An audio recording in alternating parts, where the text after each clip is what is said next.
Quality और consistent performance के लिए सिर्फ सिल्वर पंप्स एंड मोटर्स, नाम याद रखना।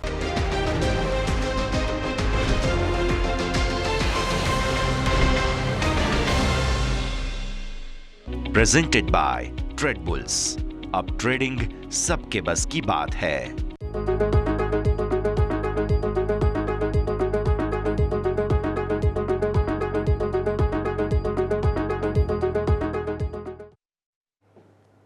ગુડ આફ્ટરનૂન, સ્વાગત છે આપ સૌનું ક્લોઝિંગ કેપિટલમાં। કોવિડ બાદ સૌથી મોટી વેચવાલી જોવા મળી છે, નહીં ફક્ત ભારતીય બજારમાં પરંતુ ઓવરઓલ ગ્લોબલ બજારમાં જોવા મળે છે ટ્રમ્પ ટેરિફ ટેરર। મોટી હાહાકાર મચી ગઈ છે। હવે આ બધા વચ્ચે શું હજુ પણ માર્કેટમાં મંદી રહેશે કે ક્યાંક રિકવરીના સંકેત આવશે? દરેક પર આજે આપણે વાત કરીશું વિસ્તારથી, પરંતુ આવો શરૂઆત કરીએ આજની ટોપ હેડલાઇન્સથી। 10 મહિનાના નીચલા સ્તરે બજાર, નિફ્ટી 1000 પોઈન્ટથી વધુ તૂટીને 21,900ની નજીક, તો સેન્સેક્સમાં 3000 પોઈન્ટથી વધુનો કડાકો। મેટલ અને ઓટો શેરમાં સૌથી વધુ આવ્યો ઘટાડો। ચારે બાજુથી વેચવાલીથી બેંક નિફ્ટી 2100 પોઈન્ટથી વધુ તૂટ્યો। બેંક નિફ્ટી તૂટીને 49,500ની નજીક। એક્સિસ, આઈસીઆઈસીઆઈ બેંક અને કોટક મહિન્દ્રા બેંકમાં સૌથી વધુ ઘટાડો। મેટલ ઇન્ડેક્સ 13 મહિનાના નીચલા સ્તર પર। Tata steel, JSW steel, Vedanta એક સપ્તાહમાં 30%થી વધુ તૂટ્યા, તો હિન્ડાલ્કો, નાલ્કો સહિત અન્ય મેટલ શેરોમાં પણ મોટો ઘટાડો। આઈટી શેરોમાં ભારે વેચવાલી। Wipro, TCS, tech Mahindra, Infosys, LTI માઇન્ડ્રીમાં 4થી 6% સુધીનો ઘટાડો, તો મિડકેપ આઈટી શેરમાં પણ ભારે વેચવાલી। 25% ટેરિફથી ઓટો શેરમાં આવ્યો કડાકો। ટાટા મોટર્સ 22 મહિનાના નીચલા સ્તરે, તો અશોક લેલેન્ડ, મધરસન સંવર્ધન અને ભારત ફોર્જમાં પણ મોટો ઘટાડો।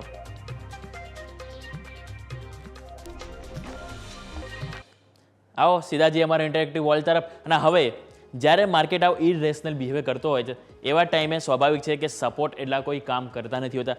કોઈ બી સપોર્ટ આવે છે કે જે આપણને તૂટતા જોવા મળતા હોય છે, પરંતુ આજે અમુક એક લેવલ છે કે જો તમને ખાસ કરીને મેન્શન કરીશ કે જે હવે આવનારા દિવસો માટે ઘણા ક્રુશિયલ રહેશે, કે જેને હવે આ અઠવાડિયું પર શરૂ સાથે સાથે આપણે એપ્રિલ મહિનો જે મહત્વનો જોવા રહેશે। પરંતુ આજની જો આપણે થિયરી ઓવરઓલ જો ધ્યાન પર રાખીએ તો થયું શું કે ગ્લોબલ બજારમાં તમે જુઓ તો ઓવરઓલ પેનિકમાં હતા। આપણે સેટરડે સન્ડે જ ખ્યાલ આવી ગયો હતો કે આપણે મોટા ઘટાડા સાથે ઓપન થઈશું। ઓપન થયા ઓલમોસ્ટ એનાથી પણ વધારે। ગિફ્ટ નિફ્ટીના સંકેતો હતા 900 પોઈન્ટ, પરંતુ એની સામે તમે ઓપન થયા 1100થી 1200 અંકની વેચવાલી સાથે। જ્યારે તમે નજર કરશો બીજા એશિયન માર્કેટ લઈ લો, હેંગસેંગ, શાંઘાઈ, બીજા અલગ અલગ બધા, બીજું તમે જોશો યુએસ ફ્યુચર્સ, સવારે જે ઓપનિંગમાં જે કમજોરીમાં હતા ત્યાં અત્યારે ત્યાંના ત્યાં જ છે। પરંતુ આપણા માર્કેટ તમે જોશો તો ઓપન થયા બાદ ક્યાંક ને ક્યાંક રિકવર થયા છે।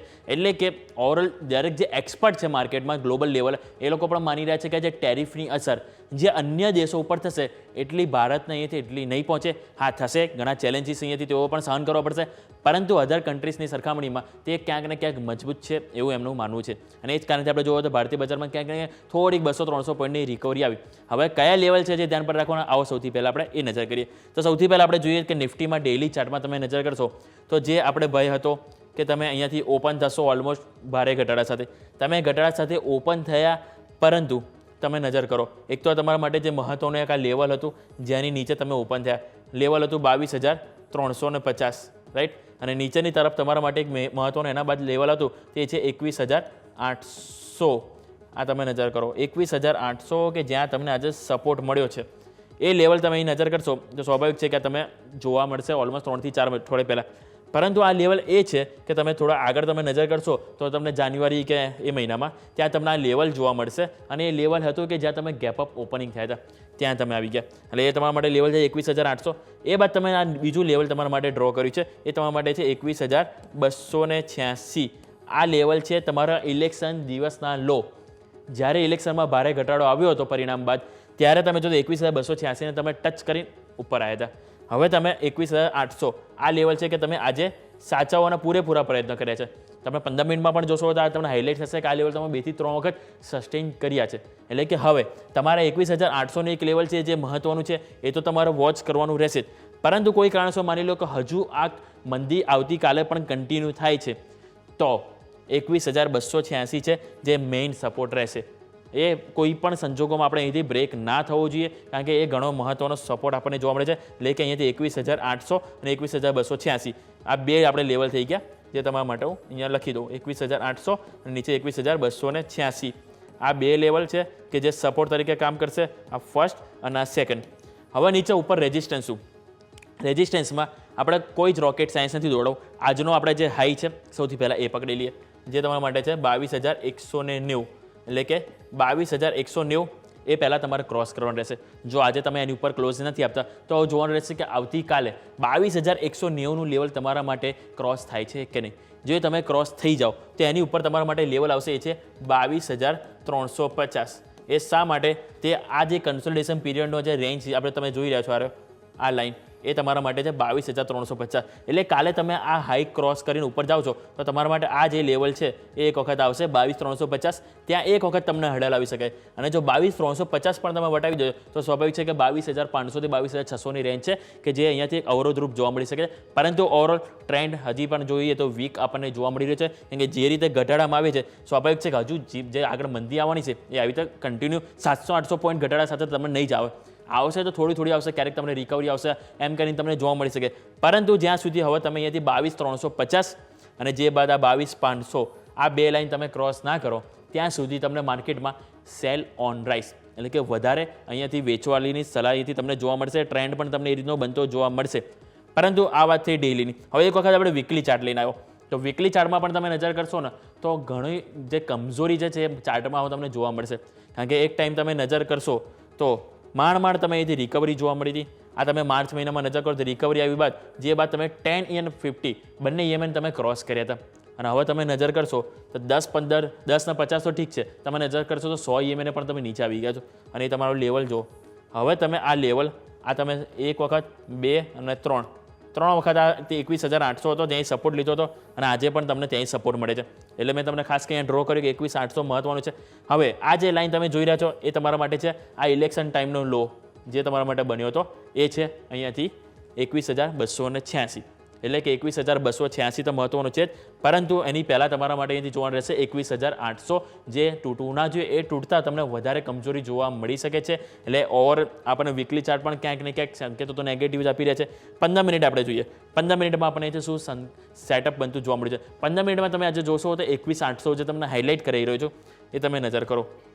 અહીંયા એક વખત, ફરીથી અહીંયા તમે આવ્યા 2 વખત, અને અહીંયા પણ તમે નજર કરો તો ત્યાંથી તમને એક્ઝેક્ટ સપોર્ટ મળ્યો હતો. આજે તમે ઓપન થયા એ બાજુ અને ત્યાંથી તમે એ સપોર્ટ બનાવી, સારી એવી તેજી બની. પછી થોડા ટુકડે તમે ફરીથી નીચે આવ્યા, અહીંયા તમે તેજી લીધી, સપોર્ટ, અહીંયા ફરીથી તેજી આવી, અહીંયા ફરી નીચે સપોર્ટ લીધો, હવે ફરીથી તમે તેજીમાં, અને ત્યાં તમે ઓલમોસ્ટ 22,000 ઉપર કારોબાર કર્યો છે, 22,030 આજુબાજુ. એટલે તમારા માટે લેવલ અત્યારે અહીંયા છે. એટલે કે આ લેવલ તમે નજર કરો તો નીચે તમને 1, 2, 3 વખત તમને આજના દિવસે 21,800થી સપોર્ટ મળ્યો છે. અને એટલા માટે જો 21,800 કોઈ પણ કારણોસર આવતીકાલ માટે મહત્વનો રહેશે. એ લેવલ બ્રેક ના થવો જોઈએ. એ બ્રેક થતાં 21,286 ડાયરેક્ટ આપણે ઇલેક્શનનો દિવસ યાદ કરવાનો રહેશે. આ વાત થઈ નિફ્ટીની. હવે વાત કરીએ આપણે ઓવાઈ ડેટા કે નિફ્ટીમાં ઓવાઈ સેટઅપ આપણને શું બની રહ્યું છે. હવે સ્વાભાવિક છે કે તમે જ્યારે લાસ્ટ વીક જોયું હશે ત્યારે તમે રમતા હતા આપણે 23,000 આજુબાજુનો કે 23,000 મહત્વનો સપોર્ટ છે. પરંતુ હવે તમે નજર કરશો તો તમારા માટે લેવલ આવી ગયું 22,000 નજર કરો કે જેને આજે તમે 2 થી 3 વખત અવરોધરૂપ નડ્યા, અત્યારે તમે ઉપર કારોબાર કરી રહ્યા છો. પરંતુ ત્યાં તમે કોલ રાઇટર્સ અને પુટ રાઇટર્સ નજર કરશો તો કોલ રાઇટર્સ તમારા માટે 60 થી 65 લાખ કોલ રાઇટર્સ છે જે ફાઇટ આપી રહ્યું છે. અત્યારે પણ તમે એક વખત 22,080 ગઈ, ફરીથી 22,000 આવ્યા. પુટ રાઇટર્સ છે, આ થોડી કોન્ફિડન્સ છે જે સારી વસ્તુ છે કે ત્યાં તમને અહીંથી કોન્ફિડન્સ સવારથી તમે જોશો 80 થી 90 લાખ પુટ રાઇટર્સ ઊભા છે જે હજુ કોન્ફિડન્સ ખોવા અહીંયા નથી માગતા, અને તેઓ પોતાની પોઝિશન બનાવી રાખી છે. એ જ કારણે તમે જુઓ તો 22,000 ઉપર આજે આપણને કમજોરીમાં ઓપન થયા બાદ ક્યાંક ને ક્યાંક ફાઇટ જોવા મળી છે. એટલે 22,000 કોલ રાઇટર્સ અને પુટ રાઇટર્સ એ 2 મેઇન હવે છે કે જે માર્કેટને અહીંથી પકડી રાખ્યું છે. હવે આવતીકાલ ઘણો મહત્વનો રહેશે. સ્વાભાવિક છે કે તમે ફ્લેટ તો ઓપન થશો જ નહીં. હવે તમે કાં તો મોટા ઘટાડા સાથે કાં તો તમે વધારે સાથે ઓપન થશો. એવા ટાઈમે જોવાનું જશો તમે અહીંયાથી નીચે ઓપન થાવ છો તો આ જે કેન્ડલ જે તમે જોઈ રહ્યા છો બ્લુ ટીક એ તમને અહીંથી વધતી જોવા મળશે. અને કોઈ કારણસર તમે કાલ માની લો કે રિવર્સલ માર્કેટમાં જોવા મળ્યું કે ગ્લોબલ બજારમાં રિકવરી આવી ક્યાંક ને ક્યાંક ન્યૂનતમ સ્તરથી, અને આપણા માર્કેટ કાલે ઓપન થાય મજબૂતી સાથે, તો એવા ટાઈમે આ જે કેન્ડલ છે એ તમને વધારે કોન્ફિડન્સ આપશે જે આજે પણ તમને સતત આપી રહ્યું છે. એટલે એ જ કારણથી હવે 22,000 લેવલ ઓપન ઇન્ટરેસ્ટ માટે મહત્વનું છે કે જો એની નીચે કાલે તમે ઓપન થાવ છો તો સ્વાભાવિક છે કે વધારે પેઇન જોવા મળી શકે. અને એ પેઇન તમને અહીંયાથી 21,800 જે આપણે ઓલરેડી લેવલ પણ વાત કર્યા જ્યાં સપોર્ટ મળશે, અને એના બાદ ડાયરેક્ટ તમે 21,500 કે જ્યાં તમને થોડો સપોર્ટ આપી શકે છે. પરંતુ અહીંયાથી મેઇન 21,800 છે જે ઘણો મહત્વનો રહેશે આવતીકાલ માટે. ઉપરની તરફ તમે વિચારો કોઈ કારણસર તમે ઓપન થાવ છો મજબૂતી સાથે તો અહીંયાથી તમારા માટે છે 21,200 અને 21,300 કે જ્યાં મામૂલી રેન્જ છે, એટલે કે એટલો બધો કોઈ અવરોધ ઉપર નથી. પરંતુ હા, નીચેની તરફ છે કે જ્યાં થોડોક સપોર્ટ હવે આવે છે, જે રીતની આપણને મંદી છેલ્લા 3-4 દિવસથી જોઈએ કે ટ્રેડિંગ સેશનથી જોવા મળી છે, એ જ કારણથી હવે ક્યાંક ને ક્યાંક થોડીક આપણને રિકવરી આવી જોઈએ. જો ના આવે તો સ્વાભાવિક છે કે વધારે પેઇન આપણને માર્કેટમાં જોવા મળી શકે છે. ઓવાઈ ચેન્જ લાવો. ઓવાઈ ચેન્જમાં તમે જોશો કે સૌથી વધારે કોન્ફિડન્સ તમને આજે જે બિલ્ડઅપ થતો જોવા મળે છે એ છે 22,000. નજર કરો, આજે 22,000 ઉપર તમને 65 ઓલમોસ્ટ 58 થી 59 lakh call writers add on થયા છે. અને એ જ કારણથી આજે તમને એક અવરોધ મળી રહ્યો છે. તમે પુટ રાઇટર્સ જોશો તો આજે કોઈએ એડ ઓન નથી થયા, એટલે કે હવે આજે માર્કેટમાં આજે ઘટાડો આવ્યો, કોઈની હિંમત નથી થઈ કે હવે માર્કેટને એક પોઝિટિવ વ્યૂ આપવાનો. હવે દરેક લોકો શું કરશે કે જે અમુક જે આગળના જે લેવલ છે, આપણે વાત કરી 22,500 કે લોકો વેઇટ કરશે જ્યાં સુધી એને ક્રોસ નહીં કરે માર્કેટ, ત્યાં સુધી એટલો કોન્ફિડન્સ આપણને પુટ રાઇટર્સમાં નહીં જોવા મળે. તમે નજર કરો, કોલ રાઇટર્સ આજે 22,000 ઉપર આવ્યા, 21,900 ઉપર પણ આવ્યા, અને સ્વાભાવિક છે કે અહીંયા તો તેમણે પોઝિશન એડ ઓન કરી જ છે. પરંતુ પુટ રાઇટર્સ આજે માત્ર આપણને 21,800 અને 21,500, એટલે જ માટે મેં તમને કીધું કે આ બે લેવલ હવે મહત્વના છે જેને આપણે વોચ કરવાના રહેશે. આવો ફટાફટ આપણે બેંક નિફ્ટી ચર્ચા કરીએ. બેંક નિફ્ટી આપણે જોઈશું તો નિફ્ટીની સરખામણીમાં એઝ યુઝ્યુઅલ આજે પણ આપણને સવારે ઓપનિંગમાં મજબૂતી હતી, પરંતુ અત્યારે આપણે જોઈએ તો સર્વર એમાં પણ જોવા મળી રહી છે. હવે લેવલ જે તૂટ્યા છે નિફ્ટીમાં એના કરતાં હજી બેંક નિફ્ટીમાં એટલા લેવલ નથી તૂટ્યા, અને એ જ કારણથી હજુ પણ વ્યૂ ફાઇનાન્સ સેક્ટરને લઈને આપણે અહીંયાથી પોઝિટિવ રહેશે. તો નજર કરો, અહીંથી તમારા માટે જે લેવલ બની રહ્યા છે, આ તમારે જે ઇનસાઇડ બાર હતો, જે બાદ તમે આજે ગેપ ડાઉન ઓપન થયા તો સ્વાભાવિક છે કે ઇનસાઇડ બારની જે રેન્જ હતી, જે ટાર્ગેટ, એ પણ સ્વાભાવિક છે આવી ગયો. હવે શું, આ તમે નજર કરો, આજનો જે લો છે 49,150 આજુબાજુ તમારો લો છે, જે તમારા આવતીકાલ માટે ઘણો મહત્વનો રહેશે.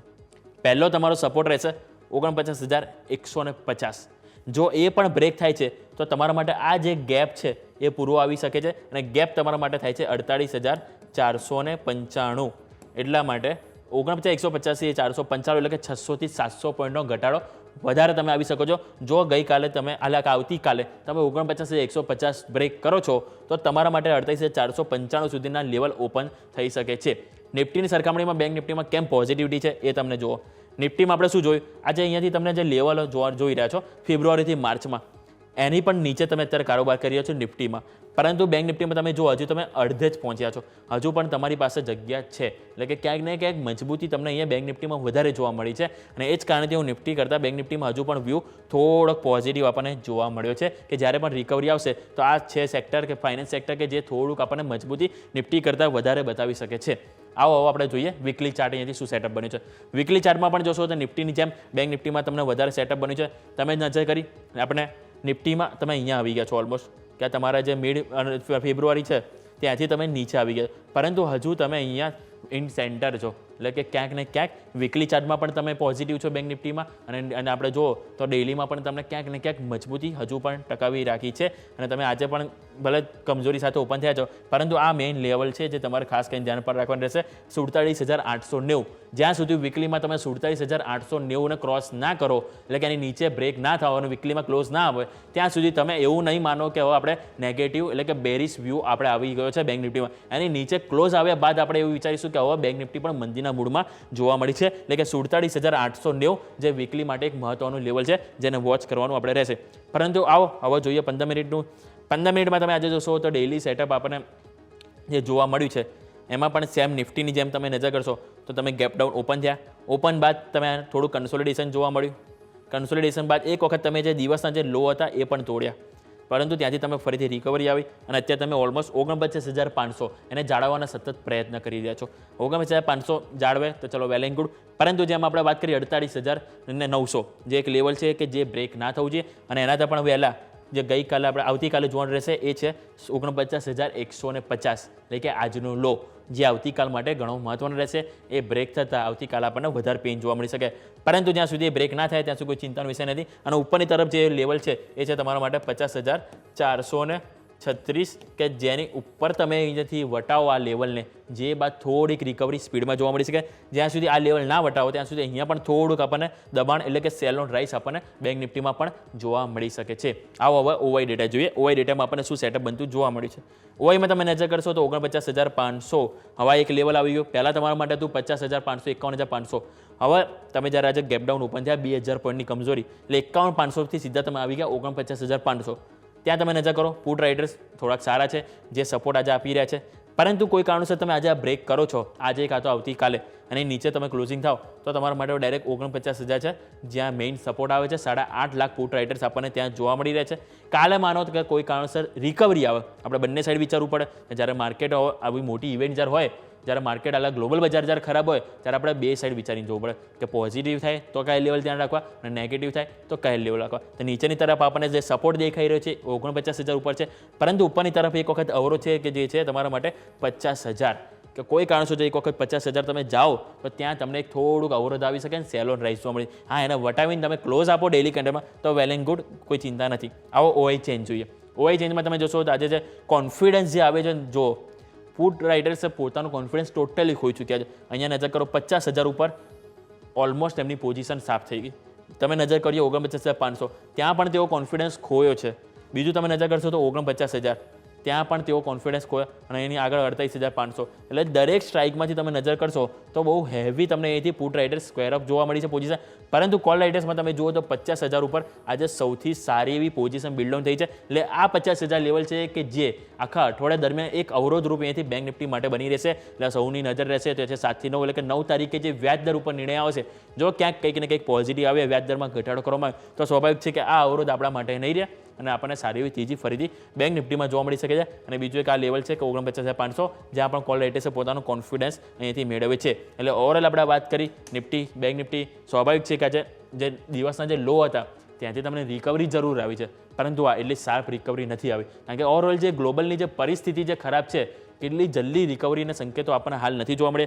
જ્યાં સુધી ગ્લોબલ પરિસ્થિતિ ના સરળ થાય અને જે ગ્લોબલ ટ્રેડ વોર જે અત્યારે ચાલી રહ્યું છે એમાં ક્યાંક ને ક્યાંક શાંતિ ના આવે તો સ્વાભાવિક છે કે આપણને મોટી ઉથલ પાથલ આપણા માર્કેટમાં પણ જોવા મળશે. તો ઓવરઓલ આપણે જે વાત કરી નિફ્ટીમાં આપણે વાત કરી 22,000નું લેવલ કે જેની ઉપર ક્લોઝ થાય તો બેટર, ના થાય તો 21,800 જે આજે 3 વખત સપોર્ટ આપ્યો છે એને આવતીકાલે વોચ આઉટ કરવાનું રહેશે. અને બેંક નિફ્ટીમાં આપણે વાત કરી કે 49,150 જે આજનો લો છે જે આપણે ખાસ કરીને સપોર્ટ તરીકે ધ્યાન રાખવાનું રહેશે. તો ઓવરઓલ આપણે વાત થઈ ગઈ નિફ્ટી બેંક નિફ્ટીની. આવો ફટાફટ એક બ્રેક લઈ લઈએ અને બ્રેક બાદ આપણે એક્સપર્ટ પણ આપણી સાથે જોડાશે. એમની સાથે જાણીશું કે હવે માર્કેટ આટલું જ્યારે ડિસ્કાઉન્ટિંગ થઈ રહ્યું છે તેવા ટાઈમે કયા સેક્ટર અને કયા સ્ટોક છે કે જ્યાં આપણને ખરીદીની સલાહ બની રહી છે. આવો લઈએ એક બ્રેક.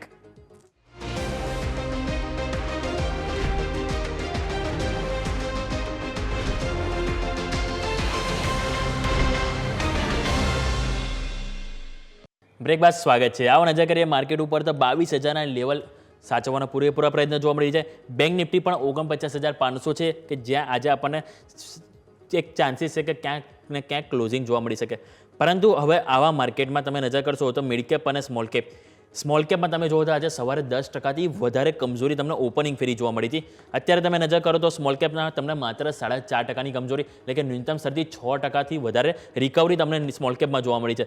મિડ કેપમાં નજર કરશો તો ત્યાં પણ તમને 4.25%ની અહીંયાથી કમજોરી જોવા મળી. અહીંયા પણ તમને એક ટાઈમે 7 થી 8%નો ઘટાડો જોવા મળે છે. એટલે કે ઓલમોસ્ટ તમે જુઓ તો 50% રિકવરી આજે તમને ઓપનિંગ બાદ મિડ કેપ અને સ્મોલ કેપમાં જોવા મળી છે.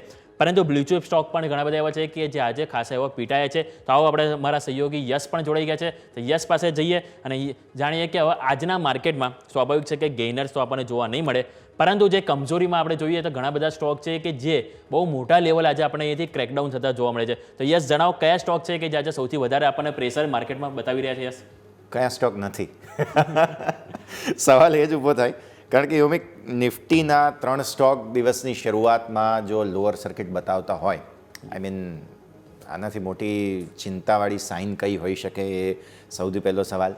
ટ્રેન્ડ ઓબ્વિયસલી દિવસભર આજે બહુ મોટું પ્રેશર, નિફ્ટીનો ટોપ લૂઝિંગ સ્ટોક રહ્યો છે અને આપણે જાણીએ છીએ કે જ્યારે રિસેન્ટ એટલે કે રેકોર્ડ હાઈ જે બન્યા હતા આપણે 26,200ના ત્યાંથી લઈને જે હમણાં આજના લો છે એ સ્વિંગ લો બન્યા છે આપણા, તે સમગ્ર પ્રક્રિયા દરમિયાન સૌથી વધુ કદાચ નિફ્ટીનો કોઈ સ્ટોક જો ધોવાયો હોય તો તે ટ્રેન્ડ છે. હું જો ટ્રેન્ડના ઓલમોસ્ટ 1 વર્ષના ચાર્ટ જોઉં ને તો પોતાના રેકોર્ડ ઓલમોસ્ટ 7,800 આસપાસના બનાવેલા છે. 52 વીક હાઈ 8,345ના છે. ત્યાંથી અત્યારે 52 વીક લો તરફ હજુ પહોંચ્યો નથી સ્ટોક. તમે જુઓ 3,894ના 52 વીક લો છે, મતલબ હજુ પણ જગ્યા કેટલી ખુલ્લી છે આ સ્ટોક પાસે. તો સૌથી top most losing stock Tata steel 8% નીચે, બહુ મોટી મંદી આજે જોવા મળી અને લોઅર સર્કિટ હતી આજે દિવસ દરમિયાન એક સમયે. JSW સ્ટીલ અગેન પાર્ટિસિપેટ કરી રહ્યો છે. હવે આ જે ઘટાડો છે તે ઓબ્વિયસલી ચીનમાં જે કંઈ પણ સ્લો ડાઉન કન્ઝમ્પશનની ચિંતા તે બધું આવ્યું તેના કારણે ડેફિનેટલી છે. Hindalco again same story. Infrastructure સ્ટોક્સમાં આજે જે મંદી આવી ને એ ડેફિનેટલી થોડું કન્ફ્યુઝન આપે છે. L&T જેવો સ્ટોક કે જેની પાસે ઓર્ડર પાઇપલાઇન જ એવી જબરદસ્ત છે, શું આ ઓર્ડર પાછા ખસી જવાની ચિંતા છે?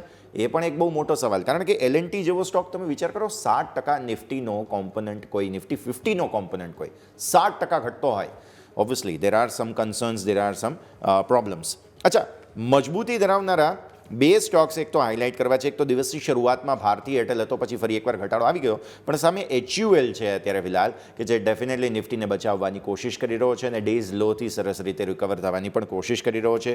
કન્ઝમ્પશનમાં એક ગોદરેજ કન્ઝ્યુમર પર તમને જોવા મળ્યો હતો જે નિફ્ટી 500નો ટોપ ગેઇનર તરીકે સામે આવ્યો હતો. આ સિવાય અપોલો હોસ્પિટલ્સ 0.5% જ નીચે છે. એમ કહેવું જોઈએ કે માત્ર 0.5% નીચે છે, કારણ કે આજે દિવસભર જે પરિસ્થિતિ બની હતી, એનર્જી, પાવર, આ તે બધા જે સ્ટોક્સ છે તે બહુ ઇન્ટરેસ્ટિંગ જગ્યા પર આવીને ઊભા છે. સો ઇનફેક્ટ અહીંયા આપણા સૌ કોઈની નજર ખાસ હોવી જોઈએ NTPC, આ સિવાય અપોલો હોસ્પિટલ્સ અને એક એશિયન પેઇન્ટ્સ ક્રૂડના સમાચારને કારણે. પણ તેમ છતાં પણ આપણે હાઇલાઇટ એ કરવું જોઈએ કે 1% નીચે છે. તો આ નિફ્ટીના ટોપ ગેઇનર્સ અને ટોપ લૂઝર્સ બેઝિકલી બની રહ્યા છે. મારે સેક્ટર સ્પેસિફિક પણ ખાસ વાત કરવી છે યોમિક અત્યારે, બિકોઝ સેક્ટર સ્પેસિફિક તમે જોવા જાઓ ને તો આજે સૌથી વધુ વેચવાલી મેટલમાં હતી. મેટલ સેક્ટર 7.25% અત્યારે નીચે છે. ડેઝ લોથી રિકવર જરૂર થયું છે. નિફ્ટી મેટલના ડેઝ લો 7,690ના બન્યા હતા, ત્યાંથી 7,800 પર સેક્ટોરિયલ ઇન્ડેક્સ છે. બટ અલ્ટિમેટલી તમે જોવા જાઓ ને તો સૌથી વધુ વેચવાલી આજે મેટલમાં જોવા મળી, જે મેં હમણાં હાઇલાઇટ કર્યું તે પ્રમાણે. આ સિવાય રિયલ એસ્ટેટ સ્ટોક્સમાં પિટાઈ થઈ, જે મિડ કેપનું હોટ ફેવરિટ સેક્ટર છે. મીડિયા અગેન મિડ કેપનું અને સ્મોલ કેપનું હોટ ફેવરિટ સેક્ટર છે. જો ત્યાં તેજી કે મંદી આવે તો અહીંયા કંઈ પણ થતું જ હોય છે, તો એ એક પરિસ્થિતિ ખાસ. ઓટોની અંદર ખાસી વેચવાલી હતી. FMCG સૌથી ઓછી વેચવાલી છે વેચવાલી પણ 1.25%ની વેચવાલી અહીંયા જોવા મળી રહી છે. પણ યોમિક, હાઇલાઇટ ઓફ ધ ડે જો જોવું હોય ને તો તે એક સેક્ટરનું જે આજે કન્વર્ઝન થયું છે ને તે, અને તે છે ફાઇનાન્સ. દિવસની શરૂઆતમાં અને ઇનફેક્ટ શુક્રવારે પણ તમે જ્યારે માર્કેટનું કવરેજ કર્યું ત્યારે બેંક અને ફાઇનાન્સ જ હતા કે જેણે નિફ્ટીને બચાવવાની પૂરી કોશિશ કરી હતી. અને આજે એ ગાર્ડ જે હતું, આપણું ડિફેન્સ હતું જે માર્કેટનું, તે તૂટી ગયું. એટલે આજે જે બેંક અને ફાઇનાન્સના સ્ટોક્સમાં વેચવાલી આવી છે ને તેને કદાચ આપણે સમજવી પડશે. અહીંયા કયા ટોપ ગેઇનર્સ લૂઝર્સ છે એ પણ ચર્ચા કરવી જોઈએ આપણે. જી યસ, બિલકુલ. આજે સાચી વાત કીધી કે આપણે છેલ્લા 1-2 અઠવાડિયાથી નજર કરીએ તો જ્યારે માર્કેટ ભલે ઘટતું હતું, પરંતુ આપણે જોયું તો નિફ્ટી બેંક લઈ લો કે પછી ફાઇનાન્સ સ્ટોક લઈ લો, ક્યાંક ને ક્યાંક પોઝિટિવિટી આપણને બતાવતા હતા. અને ન્યૂનતમ સ્તરથી ભલે તેઓ ઓપનિંગ કમજોરીમાં થતી હતી, પરંતુ તેઓ ફાઇનલી રિકવર થઈને બંધ થતા, એક પોઝિટિવ વસ્તુ હતું. પરંતુ આજે જે માર્કેટમાં જે ભારે કડાકો આવ્યો એમાં એમ કહી શકાય કે આ જે ગ્રુપ છે એનો પણ અહીંથી સમાવેશ થઈ ગયો.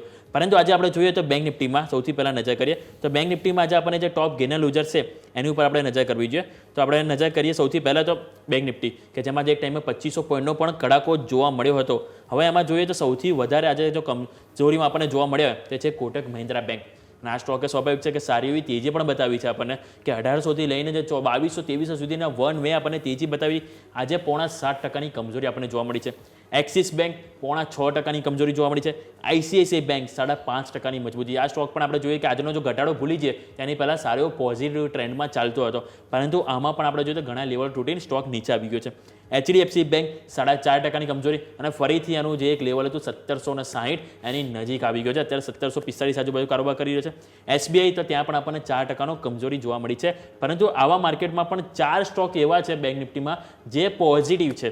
નજર કરીએ ઇન્ડસઇન્ડ બેંક 3.5%ની તેજી. ઇવન આમાં જે આપણે બ્રોકરેજ રિપોર્ટ પણ આવ્યા હતા કે જેમાં 1105 રૂપિયા સુધીના તેઓ ટાર્ગેટ પણ આપી રહ્યા છે. 3.5%ની તેજી આજે આપણને ત્યાં જોવા મળી છે. એના બિઝનેસ અપડેટ પણ છે, એ પણ તમને બતાવીશું. IDFC ફર્સ્ટ બેંક નજર કરો તો ત્યાં પણ તમને 2.5%ની મજબૂતી જોવા મળી છે. સામે તમે જોશો તો AU બેંક 0.5%ની મજબૂતી ત્યાં પણ તમને જોવા મળી છે. અને સામે તમે જુઓ તો બેંક ઓફ બરોડા, ત્યાં પણ તમને 5%ની મજબૂતી જોવા મળી છે. એટલે ટોટલ 4 થી 5 સ્ટોક છે કે જ્યાં તમને સારી એવી ખરીદારી જોવા મળી છે. પરંતુ હવે આજના માર્કેટમાં ઘટાડા બાદ હવે શું? સૌ કોઈને આ ક્વેશ્ચન થતો હશે કે હવે શું કરવું? શું આ મંદી હજુ પણ આગળ રહેશે કે હવે ક્યાંક ને ક્યાંક રિકવરીના સાઇન હોવા જોઈએ? હવે કયા લેવલો છે કે કઈ બાબતો છે જે માર્કેટને પરેશાન કરી શકે છે? દરેક વસ્તુ આવો આપણે જાણીએ તો કુંવરજી ગ્રુપથી આપણી પાસે રવિ દિયોરા જોડાઈ ગયા છે. રવિ સર, સૌથી પહેલાં તો ગુડ આફ્ટરનૂન. ગુડ જેવું તો કંઈ છે નહીં, સ્વાભાવિક છે સર, પરંતુ હવે જે લેવલ છે એ છે. હવે આમાં આપણે કઈ વસ્તુ કરી નથી શકવાના. હવે બાબત ધ્યાન રાખવાની રહે તો એ છે કે હવે આગળ શું કરવું, કારણ કે જે રીતે હવે ગ્લોબલ ટ્રેડ વોર ઓવરઓલ પરિસ્થિતિ જે સચવાઈ ગઈ છે એમાં ખાસ કરીને યુએસ ચાઇના વચ્ચે જે ટસાટસી એમ કહી શકાય જે આવી છે કે હવે પેલા કે અમે લગાવીશું, પેલા કે તમે સારું નથી કર્યું, આ બધા વચ્ચે આપણા બધાનું સારું નથી થઈ રહ્યું, એક આપણને પરિસ્થિતિ જોવા મળી છે. તો સર હવે શું કરવું એ જ ક્વેશ્ચન છે કે જેમાં તમારે આન્સર આપવાનું રહેશે. Also V appreciate the theme black sir. અમારા બધાની સાથે તમારું પણ વેવલેન્થ મેચ થઈ ગઈ છે એવું જોવા મળી રહ્યું. Please continue sir. હા, માતમ મનાવે છે માર્કેટનો. યસ, બ્લેક કલર મીન્સ કે ઇન્ડિયાની બહાર જ્યાં ત્યાં માતમ હોય ત્યાં બ્લેક શૂટ પહેરીને જાય. તો આજે આમ પણ મીન્સ ઇન્ડિયાની બહાર વધારે છે, ઇન્ડિયામાં ઓછું છે. પર્ટિક્યુલર જે કરેક્શન છે across the globe, I think આ સ્ટેપ છે ઘણું મોટું છે અને સેન્ટિમેન્ટ વધારે ખરાબ છે આઈ થિંક માર્કેટના પરફોર્મન્સ કરતા. તમે જોશો તો બેઝિકલી જે માર્કેટમાં ગ્લોબલ માર્કેટમાં પર્ટિક્યુલર જે સેન્ટિમેન્ટ અત્યારે દેખાઈ રહ્યા છે એ ખાસા એવા વીક દેખાઈ રહ્યા છે. અને એમાં પણ રીઝન મીન્સ કે જે ચાઇનાના કાઉન્ટર ટેરિફ છે એ વધારે છે. ચાઇનાના કાઉન્ટર ટેરિફની અનાઉન્સમેન્ટ એક્સપેક્ટેડ હતી, પણ જે માત્રામાં એને લગાવ્યો 34% એ થોડી વધારે હતું. માર્કેટને 10-20%ની આશા હતી, પણ આ વધારે ટેરિફ લગાવ્યા. હજી પણ મીન્સ કે આમાં યુરોપ લિસ્ટમાં છે.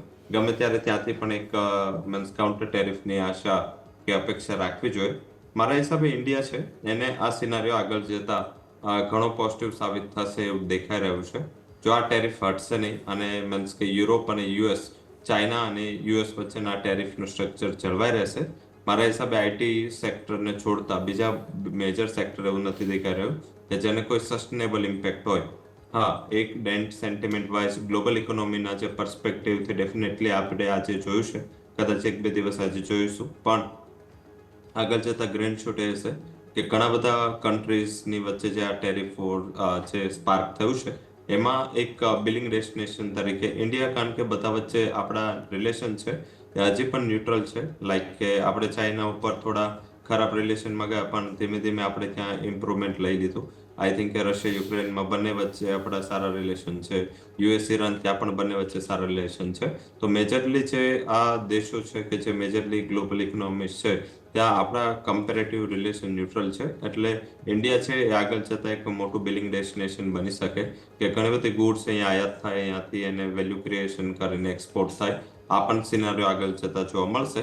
કારણ કે ફોર એક્ઝામ્પલ યુએસની કોઈ કંપની છે જે રો મટીરિયલ ચાઇનાથી લે છે, હવે અત્યારે એને જો 54% ડ્યુટી ભરીને રો મટીરિયલ લેવાનું છે, તો આઈ થિંક એ થોડું મીન્સ કે નકારાત્મક સાબિત થઈ શકે. 54% ઓવરનાઇટ પ્રાઇસમાં એપ્રિસિએશન પણ ના કરી શકે એ લોકો, કે પછી એટલું એમની કેપેબિલિટી પણ ના હોય. તો આઈ થિંક મને એવું દેખાઈ રહ્યું છે કે આ એક વધારે ઇસ્યુ છે. સેકન્ડ, રેર અર્થ મેટલ આપણે અને ચાઇના વચ્ચે મીન્સ કે રેર અર્થ મેટલનું મીન્સ કે ટ્રાન્સપોર્ટેશન થાય છે અંતર્ગત આપણા કરાર છે.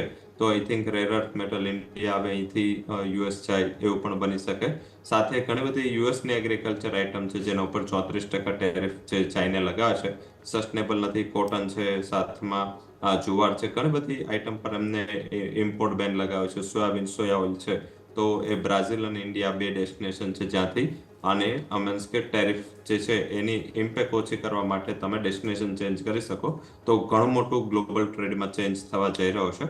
મારા હિસાબે બ્રાઝિલ, ઇન્ડિયા બે કન્ટ્રી હશે જે એક પોઝિટિવ ઇમર્જ થઈને નીકળશે આમાંથી.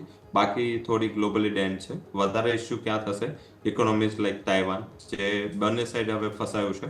ના તો એ રેસિપ્રોકલ ટેરિફની સામે કાઉન્ટર ટેરિફ આપી અનાઉન્સ કરી શકે, કારણ કે યુએસ સાથે રિલેશન ખરાબ થાય તો એને ગમે ત્યારે ચાઇના ઇન્વેટ કરી દે એનો ડર છે.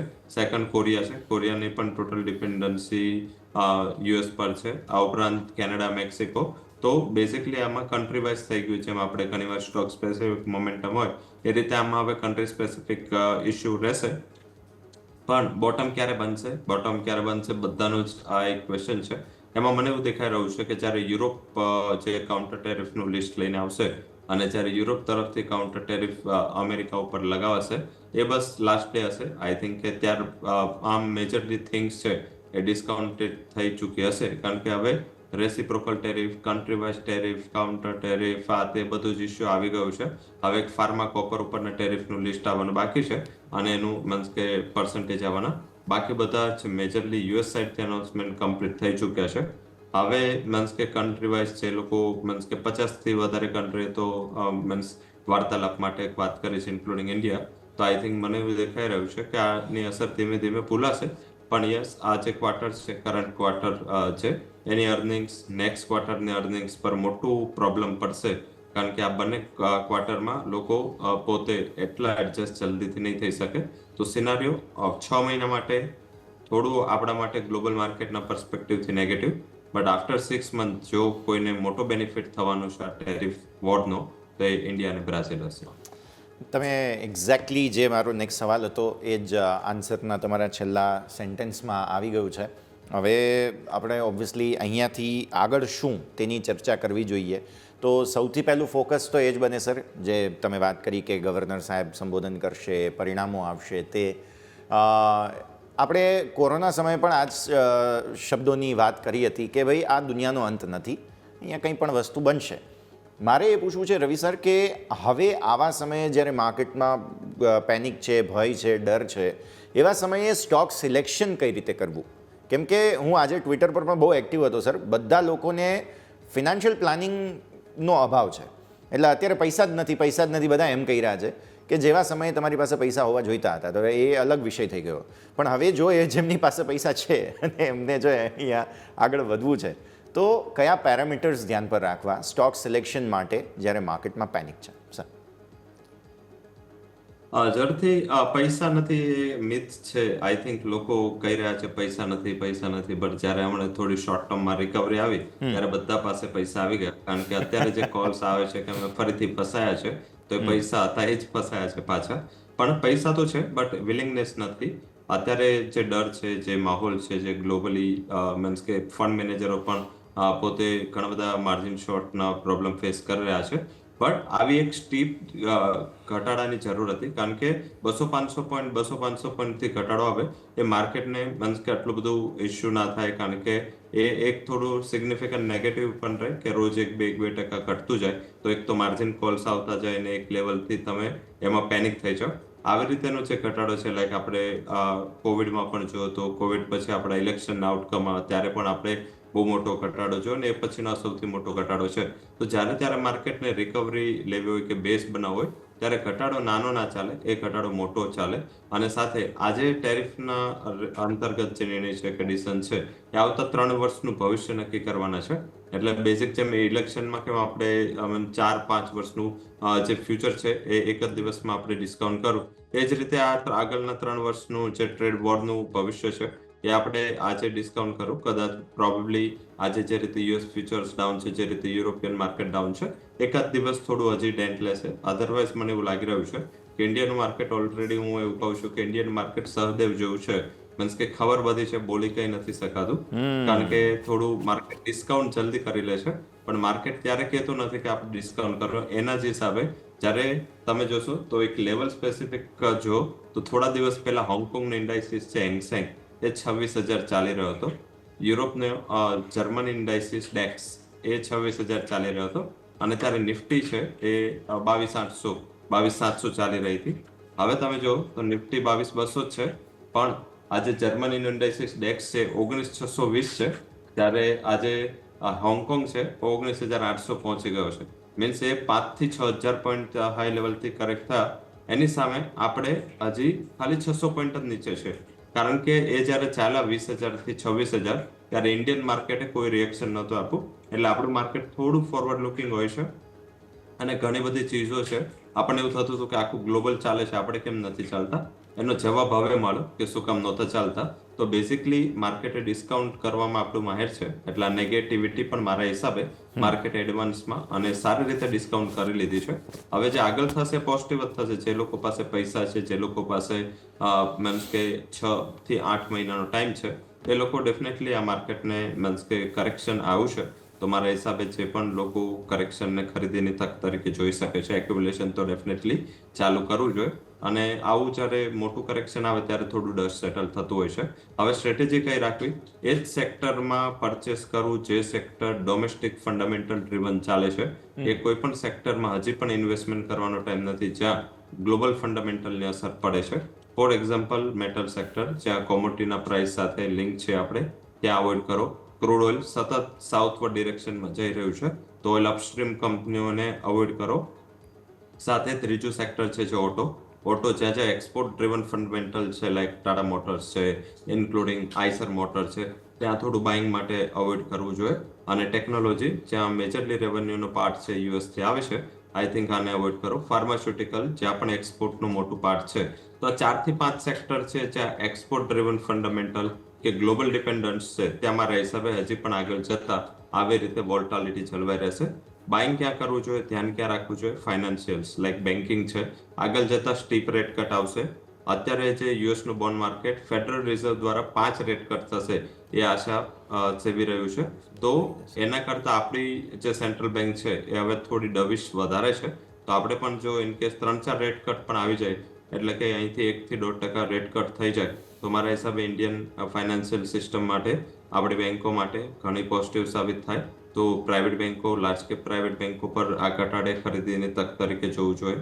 I think A rate sensitive છે. સેકન્ડ, ઓઇલ માર્કેટિંગ PSUs, ઘણા મોટા માર્જિન્સ આ કંપનીઓને મળી રહ્યા છે. IOC, BPCL, HPCL બધા જ ફંડ હાઉસીસ એને અપગ્રેડ કરી રહ્યા છે. તો એક માર્જિનલ સેફટી પણ ત્યાં મળશે ને એની ડિવિડન્ડ yield પણ સારી છે. અને ડોમેસ્ટિક કન્ઝમ્પશન થિયરી ત્યાં ચાલી રહી છે. ત્રીજું છે એ છે ડ્યુરેબલ્સ. આઈ થિંક હવે ધીમે ઉનાળા પછી ફેસ્ટિવિટી, તો આઈ થિંક આગળના 5-6 મહિના આ કંપનીઓ માટે સારા છે. આ કંપનીઓનું માર્જિન શું કામ ઘસાયું હતું? કારણ કે આ કંપનીઓ ફંડામેન્ટલી એમને જે મેટલના પ્રાઇસીસ વધ્યા હતા, તો ઇનપુટ પ્રાઇસીસ બહુ હાઈ પર હતા, એનર્જી પ્રાઇસીસ હાઈ પર હતા, તો એના હિસાબે આ કંપનીઓના માર્જિન્સ પ્રેશરમાં હતા. હવે આ કંપનીઓનું માર્જિન છે ઘણો ઇમ્પ્રૂવ થશે, કારણ કે બંને પ્રાઇસીસ મેટલ્સ અને એનર્જી ઘણા ઘસાયા છે. તો આઈ થિંક આને પણ થોડું ફોકસમાં રાખો. પાવર સ્ટોક્સ સેક્ટરને ફોકસ કરો. જે એન્યુઅલ ડિમાન્ડ આપણી 2 થી 5% વચ્ચે ગ્રો કરી રહી હતી પાવરની, એ અત્યારે 9% સુધી ગ્રો કરી રહી છે. અને IEXના તો જે લાસ્ટ આંકડા આવે એ પ્રમાણે 19% એમના વોલ્યુમમાં વધારો હતો, એટલે કે આગળ જતા પાવર ડિમાન્ડ ઘણું સારું કરશે. તો આગળના 6 મહિનામાં આ ઘટાડો પાવર કંપનીઓ માટે સારો છે. તો 3 થી 4 સેક્ટર છે જ્યાં છુપાવાની જગ્યા છે, જ્યાં આગળ જતા માર્કેટ સ્ટેબલ થાય તો પણ ત્યાં ગ્રોથની શક્યતા સારી દેખાઈ રહી છે. જે બિલકુલ. તો આપણે અહીંયાથી જાણ્યું રવિ સર પાસે ઇન ડેપ્થ સેક્ટર એનાલિસિસ કે કયા સેક્ટરમાં અહીંયાથી આપણે ખાસ કરીને ફોકસ કરવું જોઈએ. હવે આપણે સ્ટોક સ્પેસિફિક પણ જાણવું છે, પરંતુ આવો ફટાફટ એક બ્રેક લઈ લઈએ અને બ્રેક બાદ આપણે રવિ સર પાસે જઈશું અને કયા સ્ટોક છે કે જ્યાં આપણે ખરીદીની સલાહ બનવી જોઈએ. આવો એક લઈએ બ્રેક.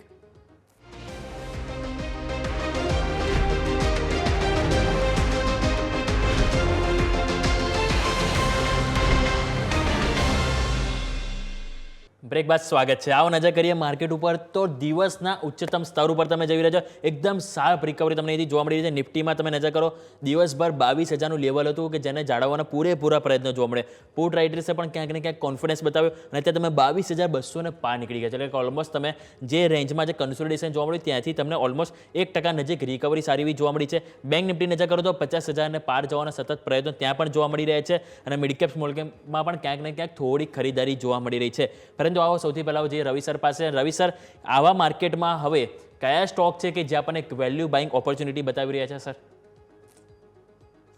ઘણી બધી રિકવરી લોઅર લેવલથી તો આવી ગઈ છે. ઘણા સ્ટોક સવારમાં 15-20% ડાઉન હતા, એ રિકવર થઈને અત્યારે 3-4% ડાઉન રહ્યા છે. આઈ થિંક એક સ્માર્ટ રિકવરી માર્કેટે લીધી છે.